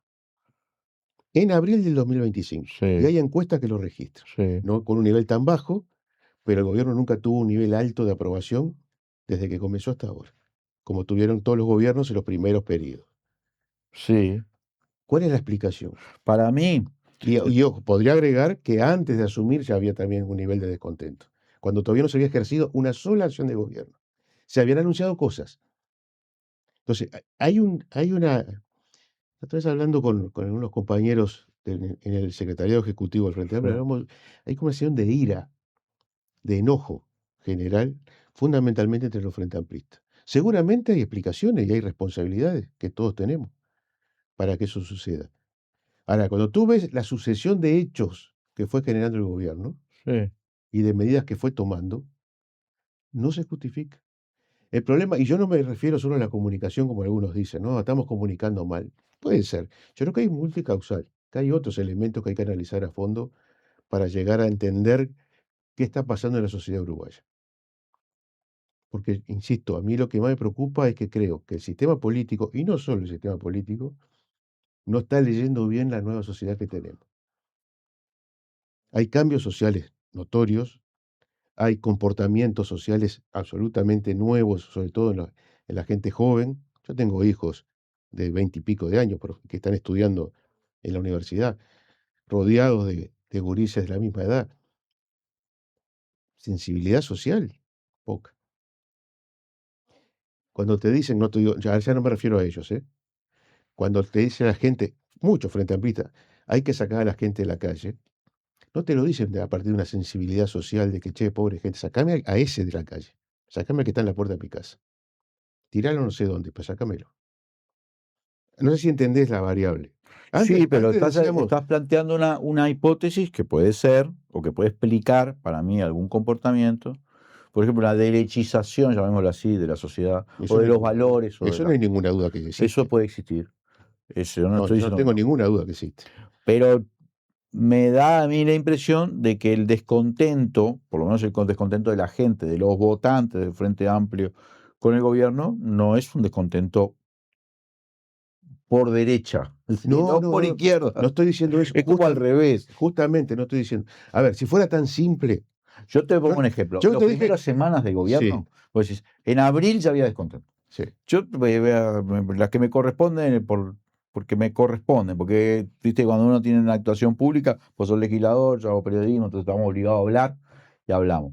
Para mí, iban, la gente puede recordarlo, 10 días de gobierno, o sea, estaríamos en el 10 de marzo, 11 de marzo, y en un programa de estos de Legítima, creo que fue que hago los miércoles, entonces hice una editorial, a veces hago editoriales, y dije, che, no hay medidas. Y me daba cuenta de que no había medidas. Me daba cuenta yo en ese momento. Entonces comparé los primeros 10 días de la calle Pou con los primeros 10 días de Yamandu Orsi. Y me acordaba, antes del 13 de marzo de 2020, que fue cuando fueron los primeros casos, ¿te acordás de COVID? Sí, claro. Entonces la calle había sacado el decreto 90-2020, había producido una devaluación además de la moneda, había hecho una cantidad de cosas que en 10 días ya te había hecho un ajuste fiscal. Es impresionante la cantidad de cosas. Y acá iban 10 días o 12 días y no había ni siquiera anuncios de proyectos de ley. Dije, che, hay que dar alguna señal. Me acuerdo que el Pacha respondió, no sé si a mí o a varias personas más que decían lo mismo, y dijo, no, esto no se trata de señales porque son 60 meses de gobierno. Pacha se cree que una. Bueno, está. Pasó el mes de marzo 2025 sin proyectos de ley. 2 meses, creo que fue el periodo histórico más largo sin proyectos hasta que llegó aquel primer proyecto que creo que fue el del campo, o el proyecto del CASMU o el de la caja de profesionales. Buah, por dije, está. Al punto de que en el Parlamento la vicepresidenta Carolina Cose desarchivó proyectos que estaban ahí desde el periodo anterior para, para tener actividad parlamentaria, empecé a discutir estas cosas. Esa inacción de los primeros meses, que a mí me pareció muy llamativa, ya fue generando, creo yo, una sensación de esto es muy lento, o por lo menos no está claro para dónde va. Y después otro tema que me pareció que se coló en esos meses, ya era muy evidente, era todo el tema que lo que estaba pasando en Gaza, en Palestina, y esa dificultad evidente del parte del Poder Ejecutivo, presidente y canciller, que no fue después la bancada ni el propio Frente Amplio que se pronunció, sino, y nunca el tema del genocidio, que es un tema muy sentido, por la sociedad, por los frente amplistas y por los jóvenes. Hay que ir.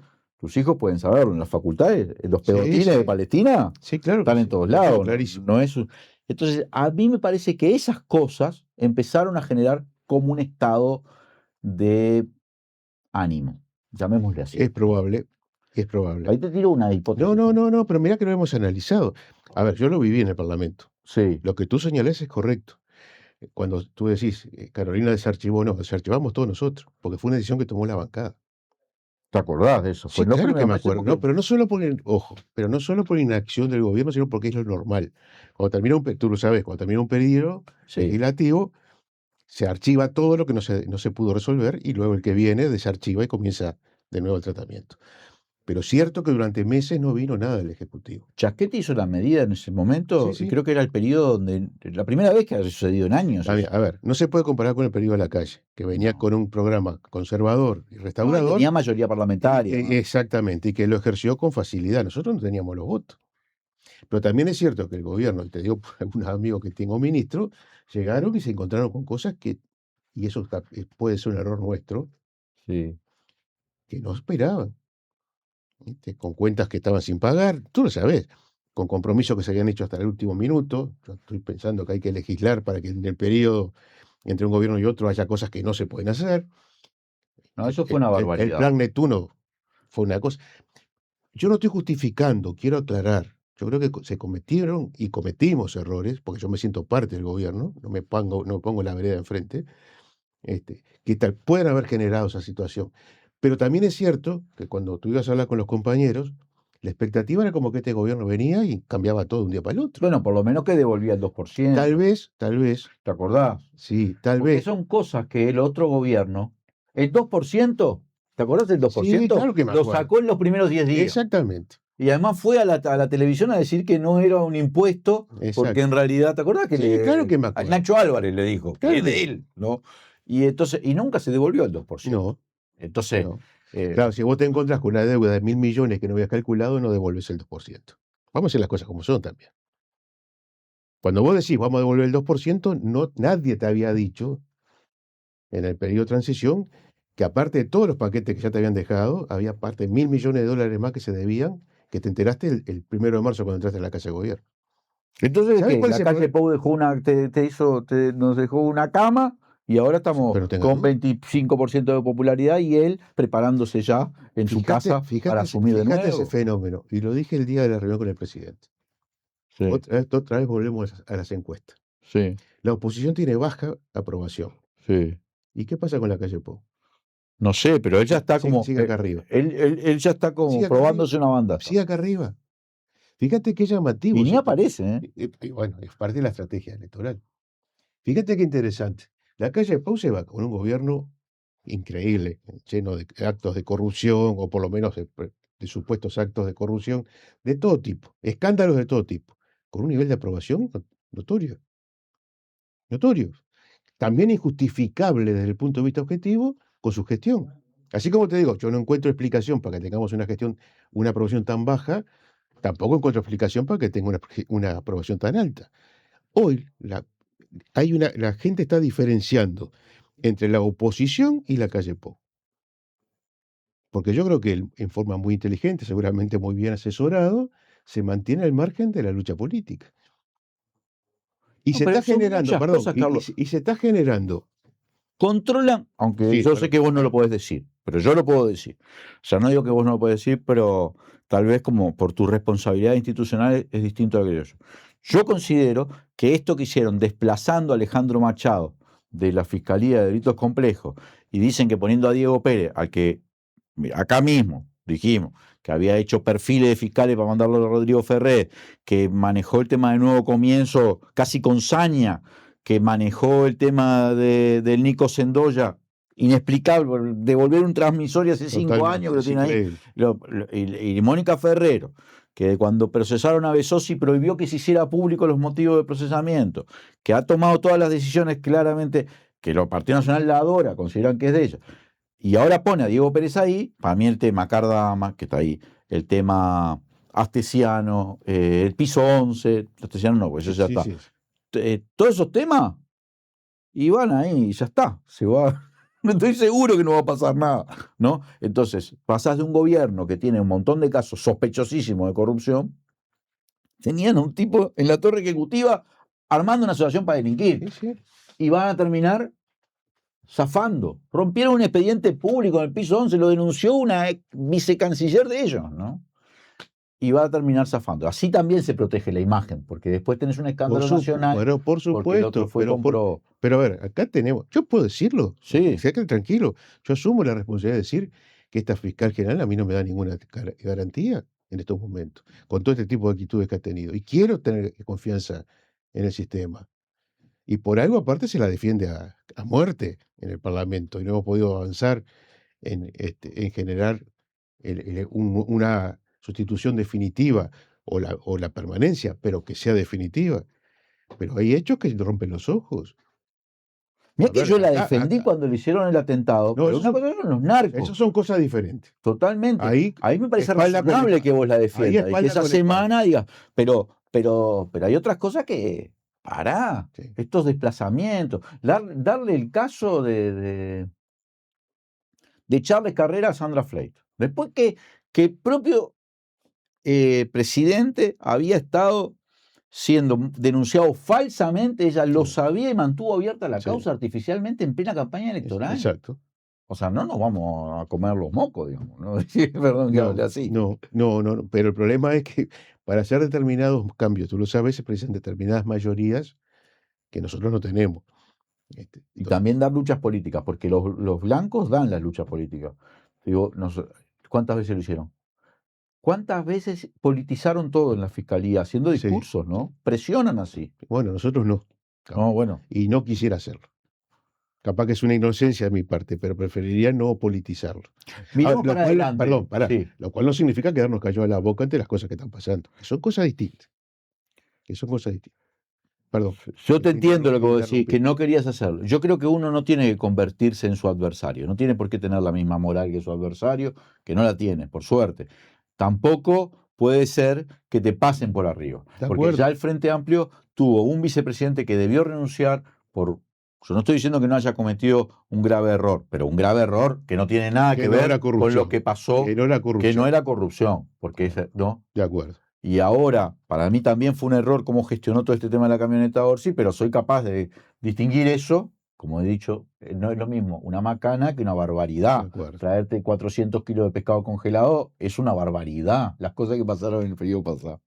Y yo veo que va a pagar más costo político. Por eso digo una cosa, no caer en lo del otro, pero tampoco ser cándido. Perdón que lo diga así. Miremos hacia adelante, porque me interesa tu reflexión, Carlos, de, bueno, y ahora estamos en esta situación. ¿Y ahora qué hacemos los próximos 45 meses?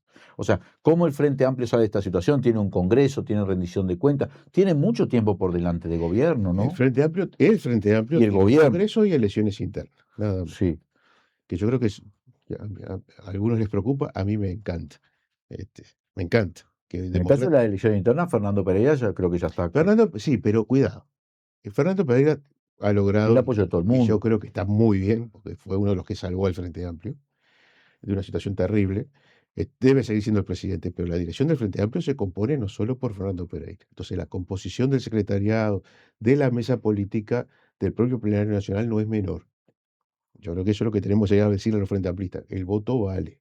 Porque todo lo que hagamos ahora, ese entramado institucional, es el que va a definir cosas muy importantes para el 2029. Un capítulo. El gobierno, desde mi punto de vista, tiene que tomar un impulso que hasta ahora no ha tomado.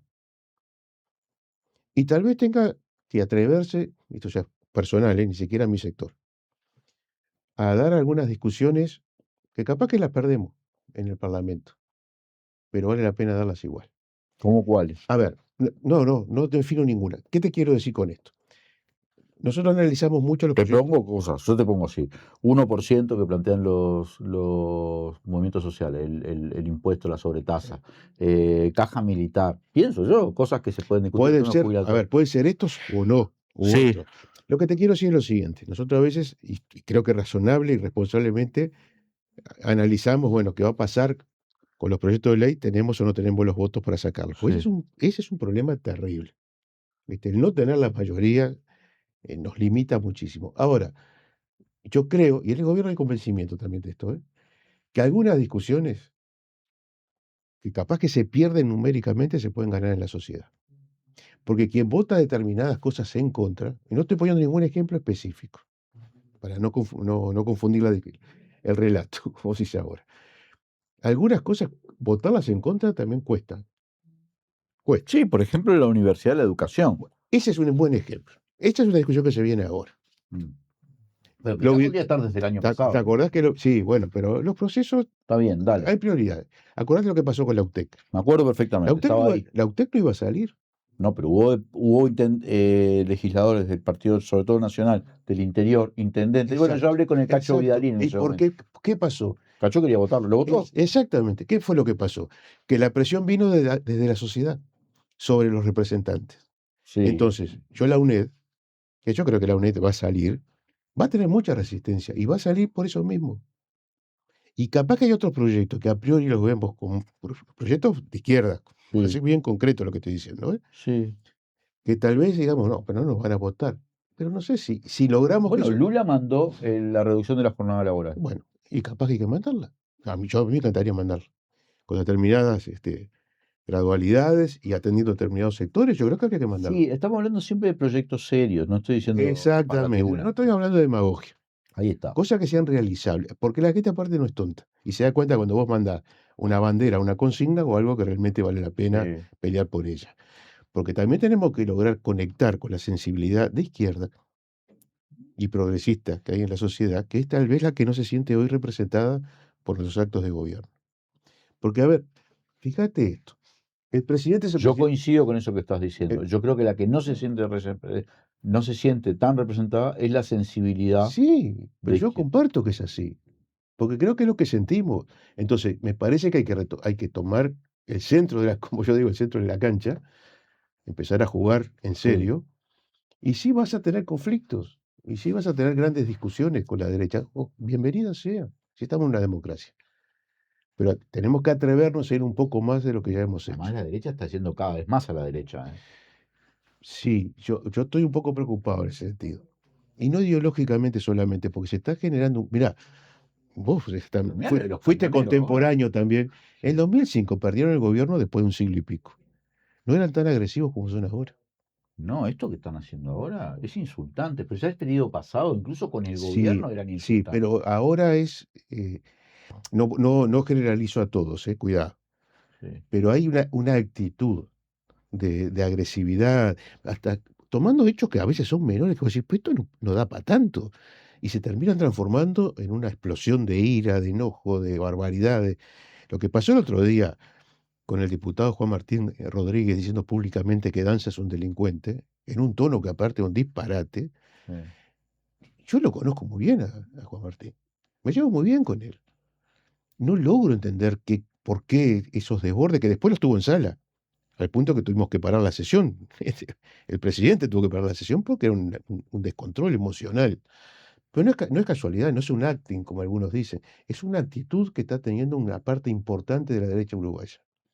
Fíjate que para ellos mismos ahora quieren sancionar a los 2 ediles de la 22 que le votaron en la Junta Departamental los fideicomisos para que Vergara pueda Sí. hacer la parte de limpieza, Exacto. vereda, calle, o sea que está todo el mundo, hay que votar en contra de eso. Bueno, votaron en contra del proyecto Ciudad Vieja.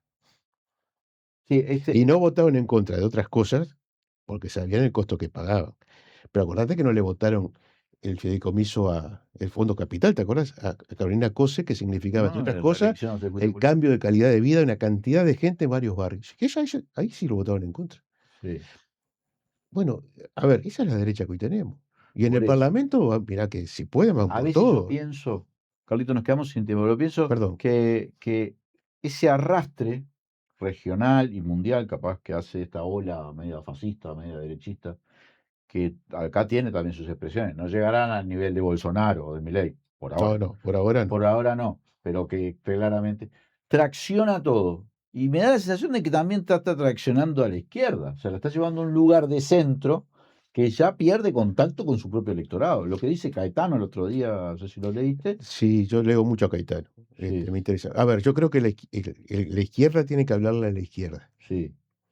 Porque nosotros Porque tenemos. después el presidente dice, no, yo soy presidente de todos los uruguayos. No, pero el presidente es de todos los uruguayos, pero tiene un programa de izquierda, de Sí. gobierno. Ahí está la diferencia. Él es el presidente de todos los uruguayos. Es correcto. Pero el programa por el cual llegó al gobierno y es la guía de su gobierno es un programa de izquierda. Sí, quiere decir, no es la izquierda radical, obviamente. Es la izquierda posible. Hay que retomar el programa. Que muchas cosas se están haciendo, vamos a entendernos, no es que no se está respetando. Porque cuando tú haces una lista de las 63 prioridades, la enorme mayoría se están cumpliendo. Algunas ya se cumplieron. Lo que ha demostrado también que no alcanza. Pero cuando. Con eso no alcanza. Que no tengo tiempo, pero cuando fue el 2 de mayo, el 1 de mayo fue el acto. El 2 de mayo fue cuando fueron ahí, fue el presidente y algunos otros jerarcas, pero el presidente, al portaaviones de Estados Unidos, al otro día o a los otros días que el presidente fue a ver lo de Selmar ahí en el Paraninfo, fue cuando salió, dijo, bueno, pasa es que yo soy el presidente de todos los uruguayos y tengo que hacer lo que le conviene al Uruguay, y yo que sé, pará, subirte un portaaviones. O sea, está todo bien, pero es difícil manejar eso. Es difícil. Eso eso rompe con la gente. Es difícil. Yo mirá que lo comparto. En un marco distinto, tal vez hubiera pasado como un hecho más. En el marco. Subirse a un portaaviones. Pará. Ese portaaviones está ahí enfrente de Cuba ahora. Déjame explicar. en una situación distinta tal vez hubiera sido un hecho criticable, pero no con el efecto tan negativo. Creo que, vuelvo a decir, nos está leyendo los estados de ánimo para entender que no se debía haber ido. También es cierto, y lo ha dicho públicamente el canciller, de que estamos bajo determinadas presiones. ¿Qué son esas presiones? No me hables de las presiones y no me van a decir qué presiones son. Y yo no te las voy a decir porque no las sé.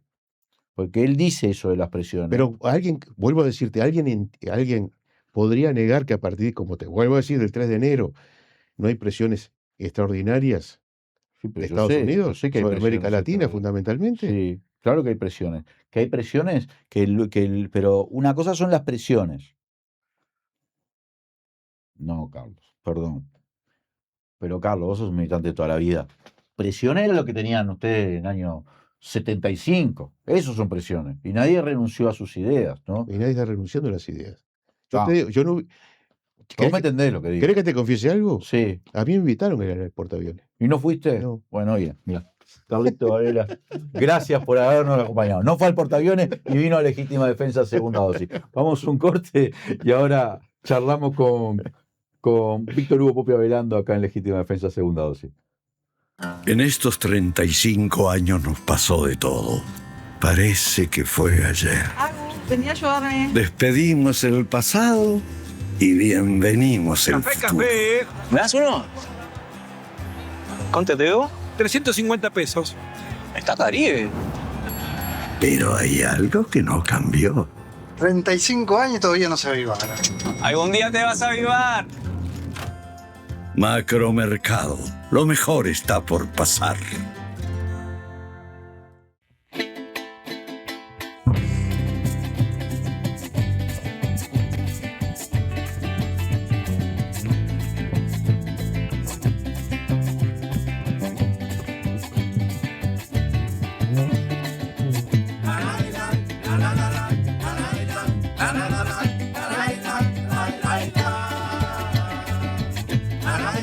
Se viene el Mundial y Blotin se pone la camiseta y le saca tarjeta roja a la humedad. Expulsá la humedad de tu casa ya mismo y viví el Mundial en un ambiente renovado. Aprovechá esta promo Mundial. 2x1 en 12 cuotas sin interés con todas las tarjetas. Comprás el material y Blotin lo instala gratis. Blotin. Renovás tu casa, renovás tu vida.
Decime quién sos vos, decime dónde vas, alegre pajarita que me gritas al pasar, que haces de conocer, adiós, adiós, adiós, yo soy la misteriosa mujercita que busca, sacátela encima. Volvemos con Legítima Defensa segunda dosis. Gracias a todos y todas los que están ahí. Estamos ya tomando un café con Víctor Hugo Popia velando. ¿Cómo andas, Popi? Bien, ¿qué tal, Leandro? Me volqué el café. Bueno. La gente va a decir, pero que sí, me volqué el café, viste que te volcaba el café, ¿eh? Por suerte no me lo volqué arriba de la camisa de Polanco. Porque eso sería un desastre. Bueno, ¿cómo andas, Popi? Bien, disgustado en este día de niebla y gris. ¿No? ¿Cómo sabes? Ah, Estamos grabando, es cierto. Poppy es tremendo, ¿eh? ¿Cómo grabas con Poppy? El que quiera armar una coartada con Poppy va 50 años preso, no te preocupes, porque te deja. Poppy, escuchame una cosa, ¿estás viendo el Mundial? Vi el partido, sí. ¿Viste el partido de México? Inicial, sí. ¿Y después no viste más nada? No. Mañana juega Uruguay.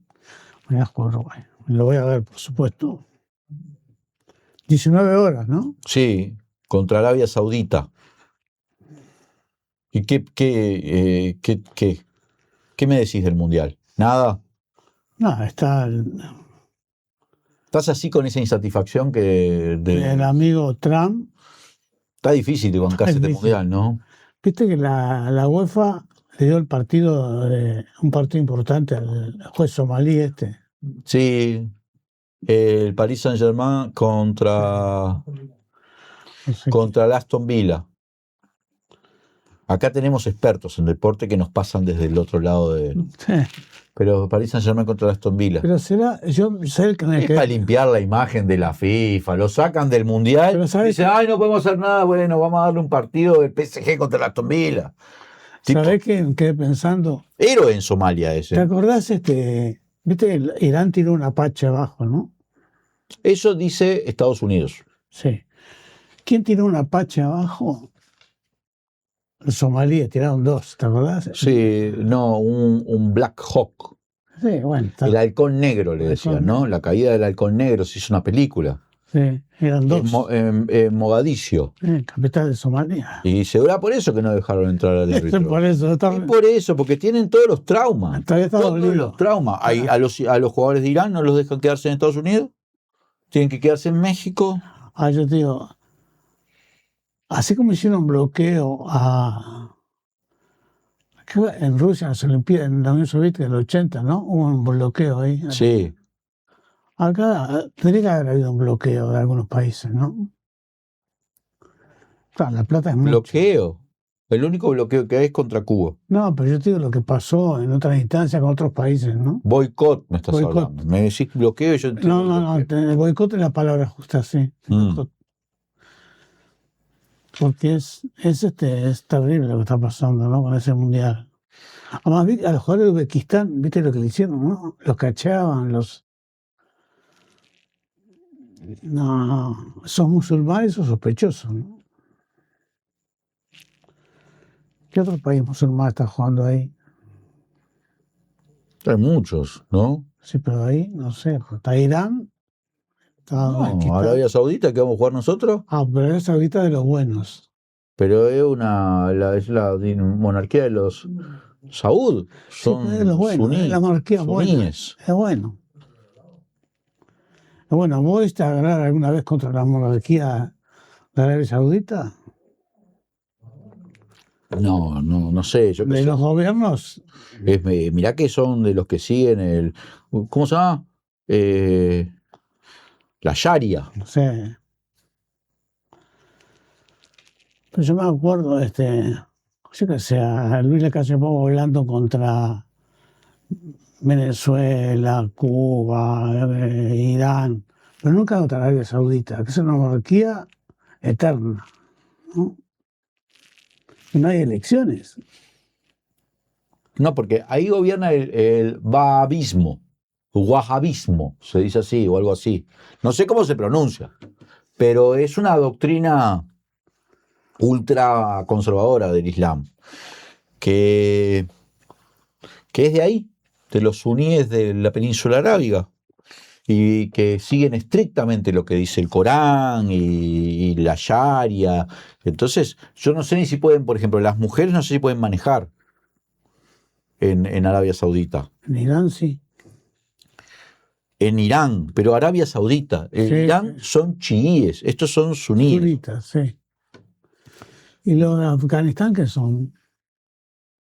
No, en Afganistán son los talibanes.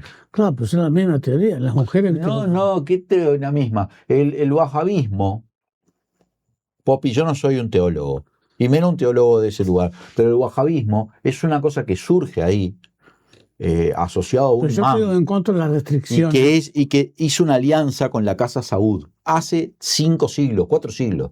Y vienen gobernando Arabia Saudita los Saud con el wahabismo hace 5 siglos.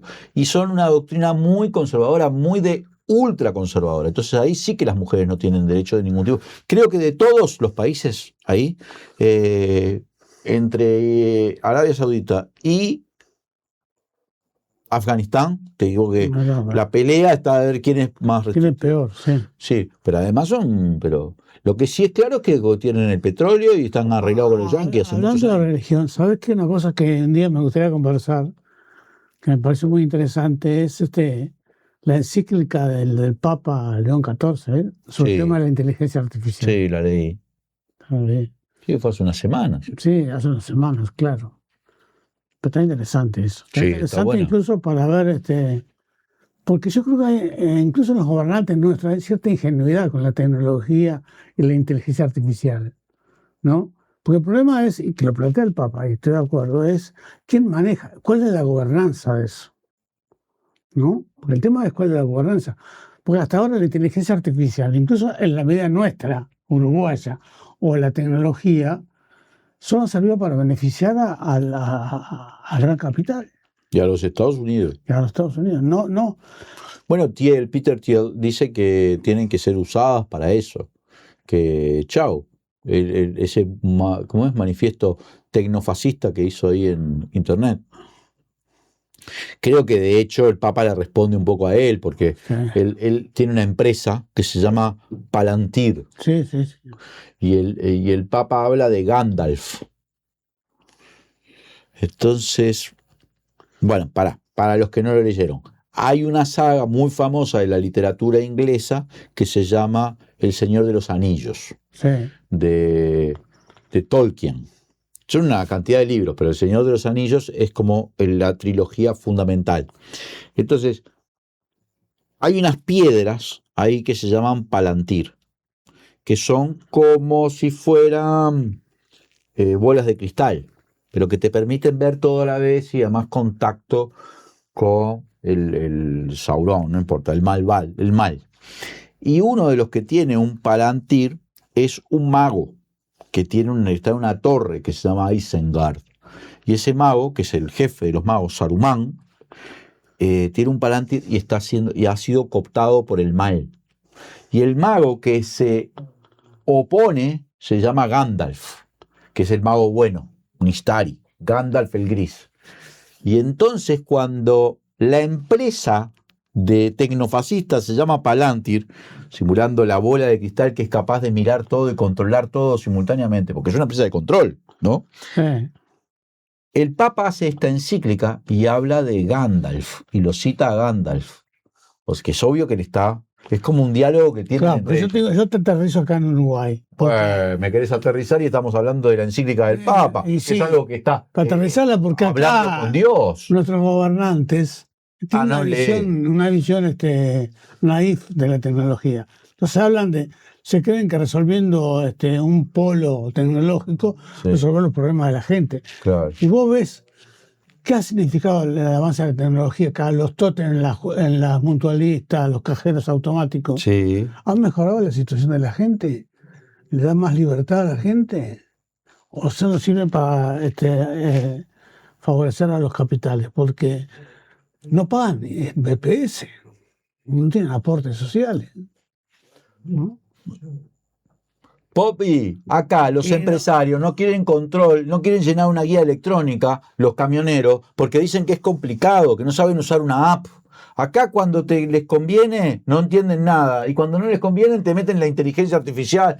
O sea, quiero decir, están para la tecnología para echar gente, pero no están para la tecnología para que los controlen. ¿No? Y además, no me dijiste nada de los camioneros estos. Como yo puse los temas ahí, los camioneros, porque además se juntaron con los rurales también, con tractores había en las rutas ahí. Y es un poco la reedición de Un Solo Uruguay, ¿no? Sí. ¿No? Que además dice que son autoconvocados, no tiene nada que ver con las cámaras empresariales de transporte de carga, ¿no? Pero yo me acuerdo, yo fui en 2018 a Durazno, cuando se lanzó Un Solo Uruguay, y eran también autoconvocados. ¿Pero dónde se hizo? En la Sociedad Rural de Durazno, que era parte de la Federación Rural, es decir, que le prestaron el espacio. Y acá hay que ver cuál es la conexión entre las cámaras empresariales y estos autoconvocados, ¿no?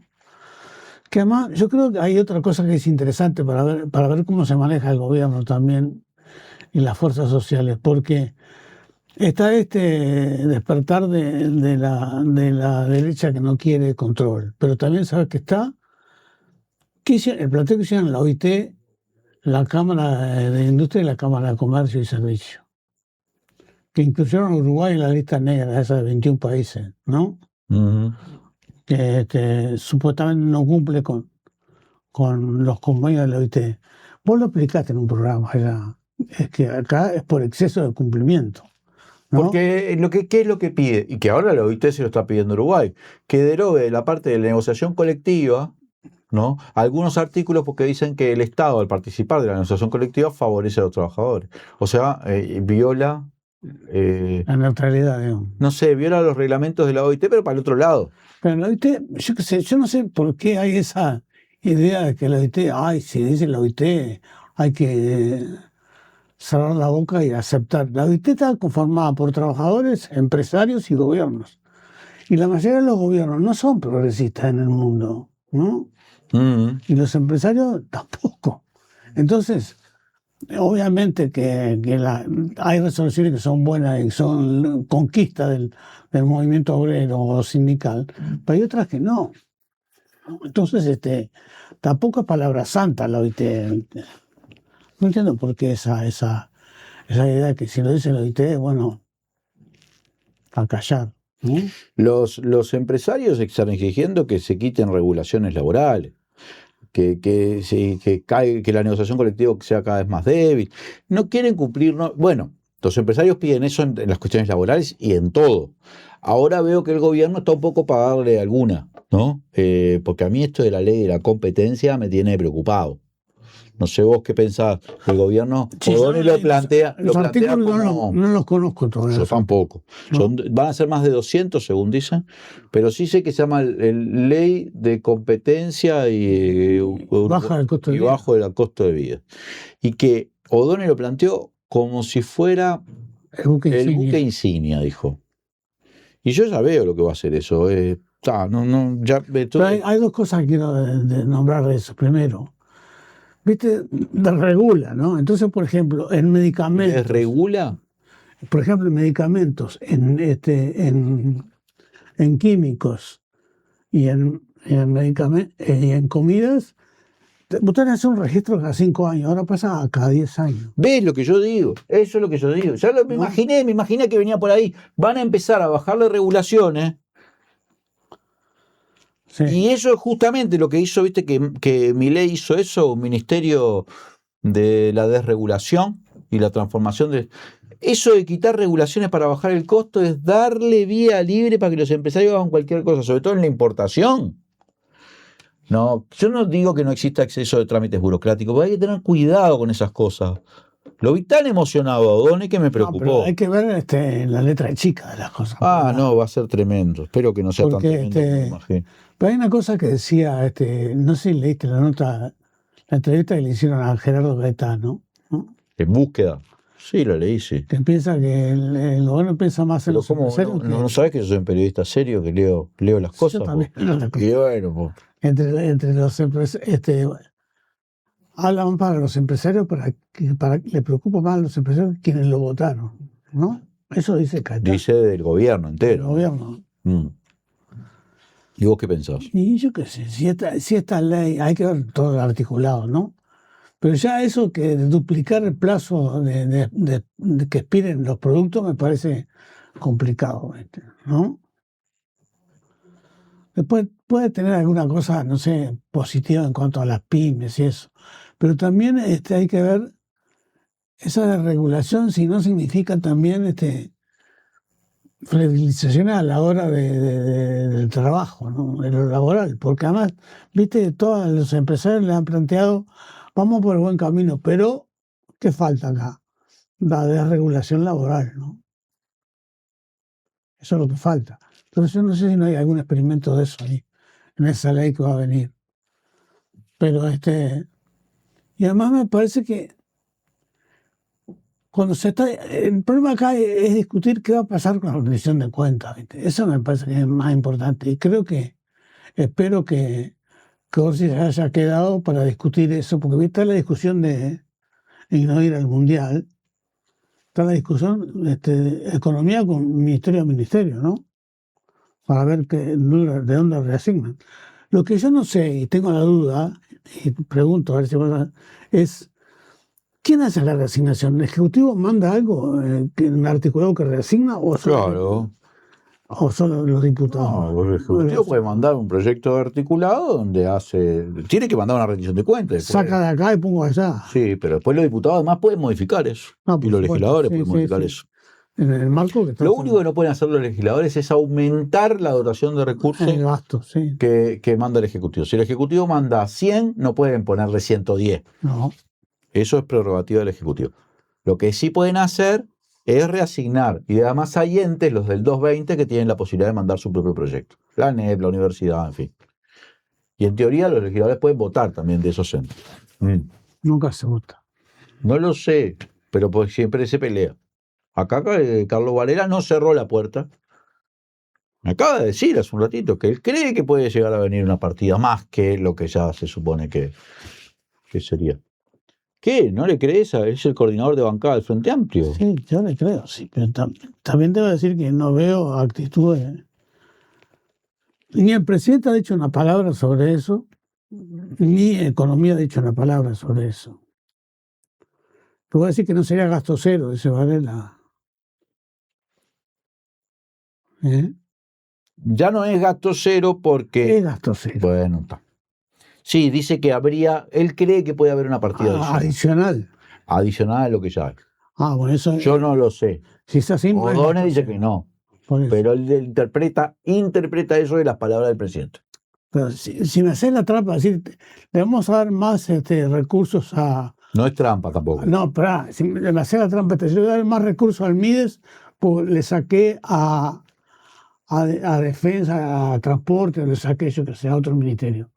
Eso sigue siendo gasto cero, porque vos sacaste el presupuesto, es el mismo, lo que pasa es que vos corriste. No. Lo que dicen es esto. Porque ahora va a empezar la gente diciendo, no, Leandro, que ya estás defendiendo al gobierno. Yo no defiendo ni no defiendo, digo lo que dice el gobierno. Lo que dice no, lo que es real. En el presupuesto 2020-2025 se votó un incremento de 140 millones de dólares para el año 2026. Sí. Pero además se votó incrementos para cada año. O sea, el 2026, 140 millones. El 2027, 170 millones. Es decir, 30 millones más que esos 140. Sí. Y así convergiendo hasta que... 240. Hasta 240. Entonces, se votó un presupuesto incremental en el 2025. Sí, por lo cual, aunque no haya nada, ya va a haber 30 millones más. ¿Entendés? Bien, yo lo que te quiero decir. Vamos a ser precisos. La rendición de cuentas es una ley aparte. No tiene nada que ver con el presupuesto. Sí, pero reajusta el presupuesto. Reajusta, y generalmente lo que se ha pasado históricamente es que hay fondos adicionales que se agregan al presupuesto. Sí. Acá no va a haber eso. Pero esta rendición de cuenta, lo más probable es que no tenga eso. Dice Varela que capaz que sí. Y te voy a decir más. En el peso pronóstico que se va a cumplir del diálogo social, yo te aventuro un pronóstico. ¿Qué? Las transferencias, después más nada. Solo las transferencias. Hablando de seguridad, lo de la SAFAP no sé si se va a llevar a cabo. Eso de eliminar un paso. Poner un paso intermedio con el Estado, no sé. Tengo mis dudas. ¿No? La transferencia sí, porque no te salís de la política. Es como dijo Sanguinetti, ¿no? Cambia el gobierno, pero no la política, algo así dijo, ¿no? Entonces, ¿y qué va a pasar? Porque si haces eso, no va a levantar el gobierno. Puede aumentar las transferencias, pero las transferencias hacia los sectores más vulnerables no son cambios estructurales, son paliativos que se le da a la gente. Es una especie de caridad, ¿no? Entonces, en eso no hay Pero vos fíjate, el gobierno de la calle Pou fue el que inventó el bono crianza, ¿no? Es decir, que nadie niega la necesidad de atender un poco a los pobres para que no se rebelen, ¿viste? Nadie niega eso. Entonces, todo lo que puedes hacer es darle un poco más que le sirve. Yo no digo que no le sirva, ¿no? Pero que no modifica, porque yo la pobreza infantil no la voy a combatir con transferencia, ni con 50% más de bono crianza o duplicar las TUS. Tomar de trabajo a los padres, y trabajo de calidad. O puede ser como plantea Rafael Michelini, el Nuevo Espacio, una renta básica universal, puede ser, eso puede ser, ¿no? Pero no esto que es el estilo iglesia que hace donaciones, ¿no? Entonces, digo, sé que soy brutal, pero es así, ¿no? Popi, nos quedamos sin tiempo. Bueno. Siga siendo brutal. Así es como la gente quiere al Popi. Todos queremos Popi siendo brutal. Vamos. No, ya está. Nos despedimos. Soy Leandro Lille, esto fue Legítima Defensa Segunda Dosis.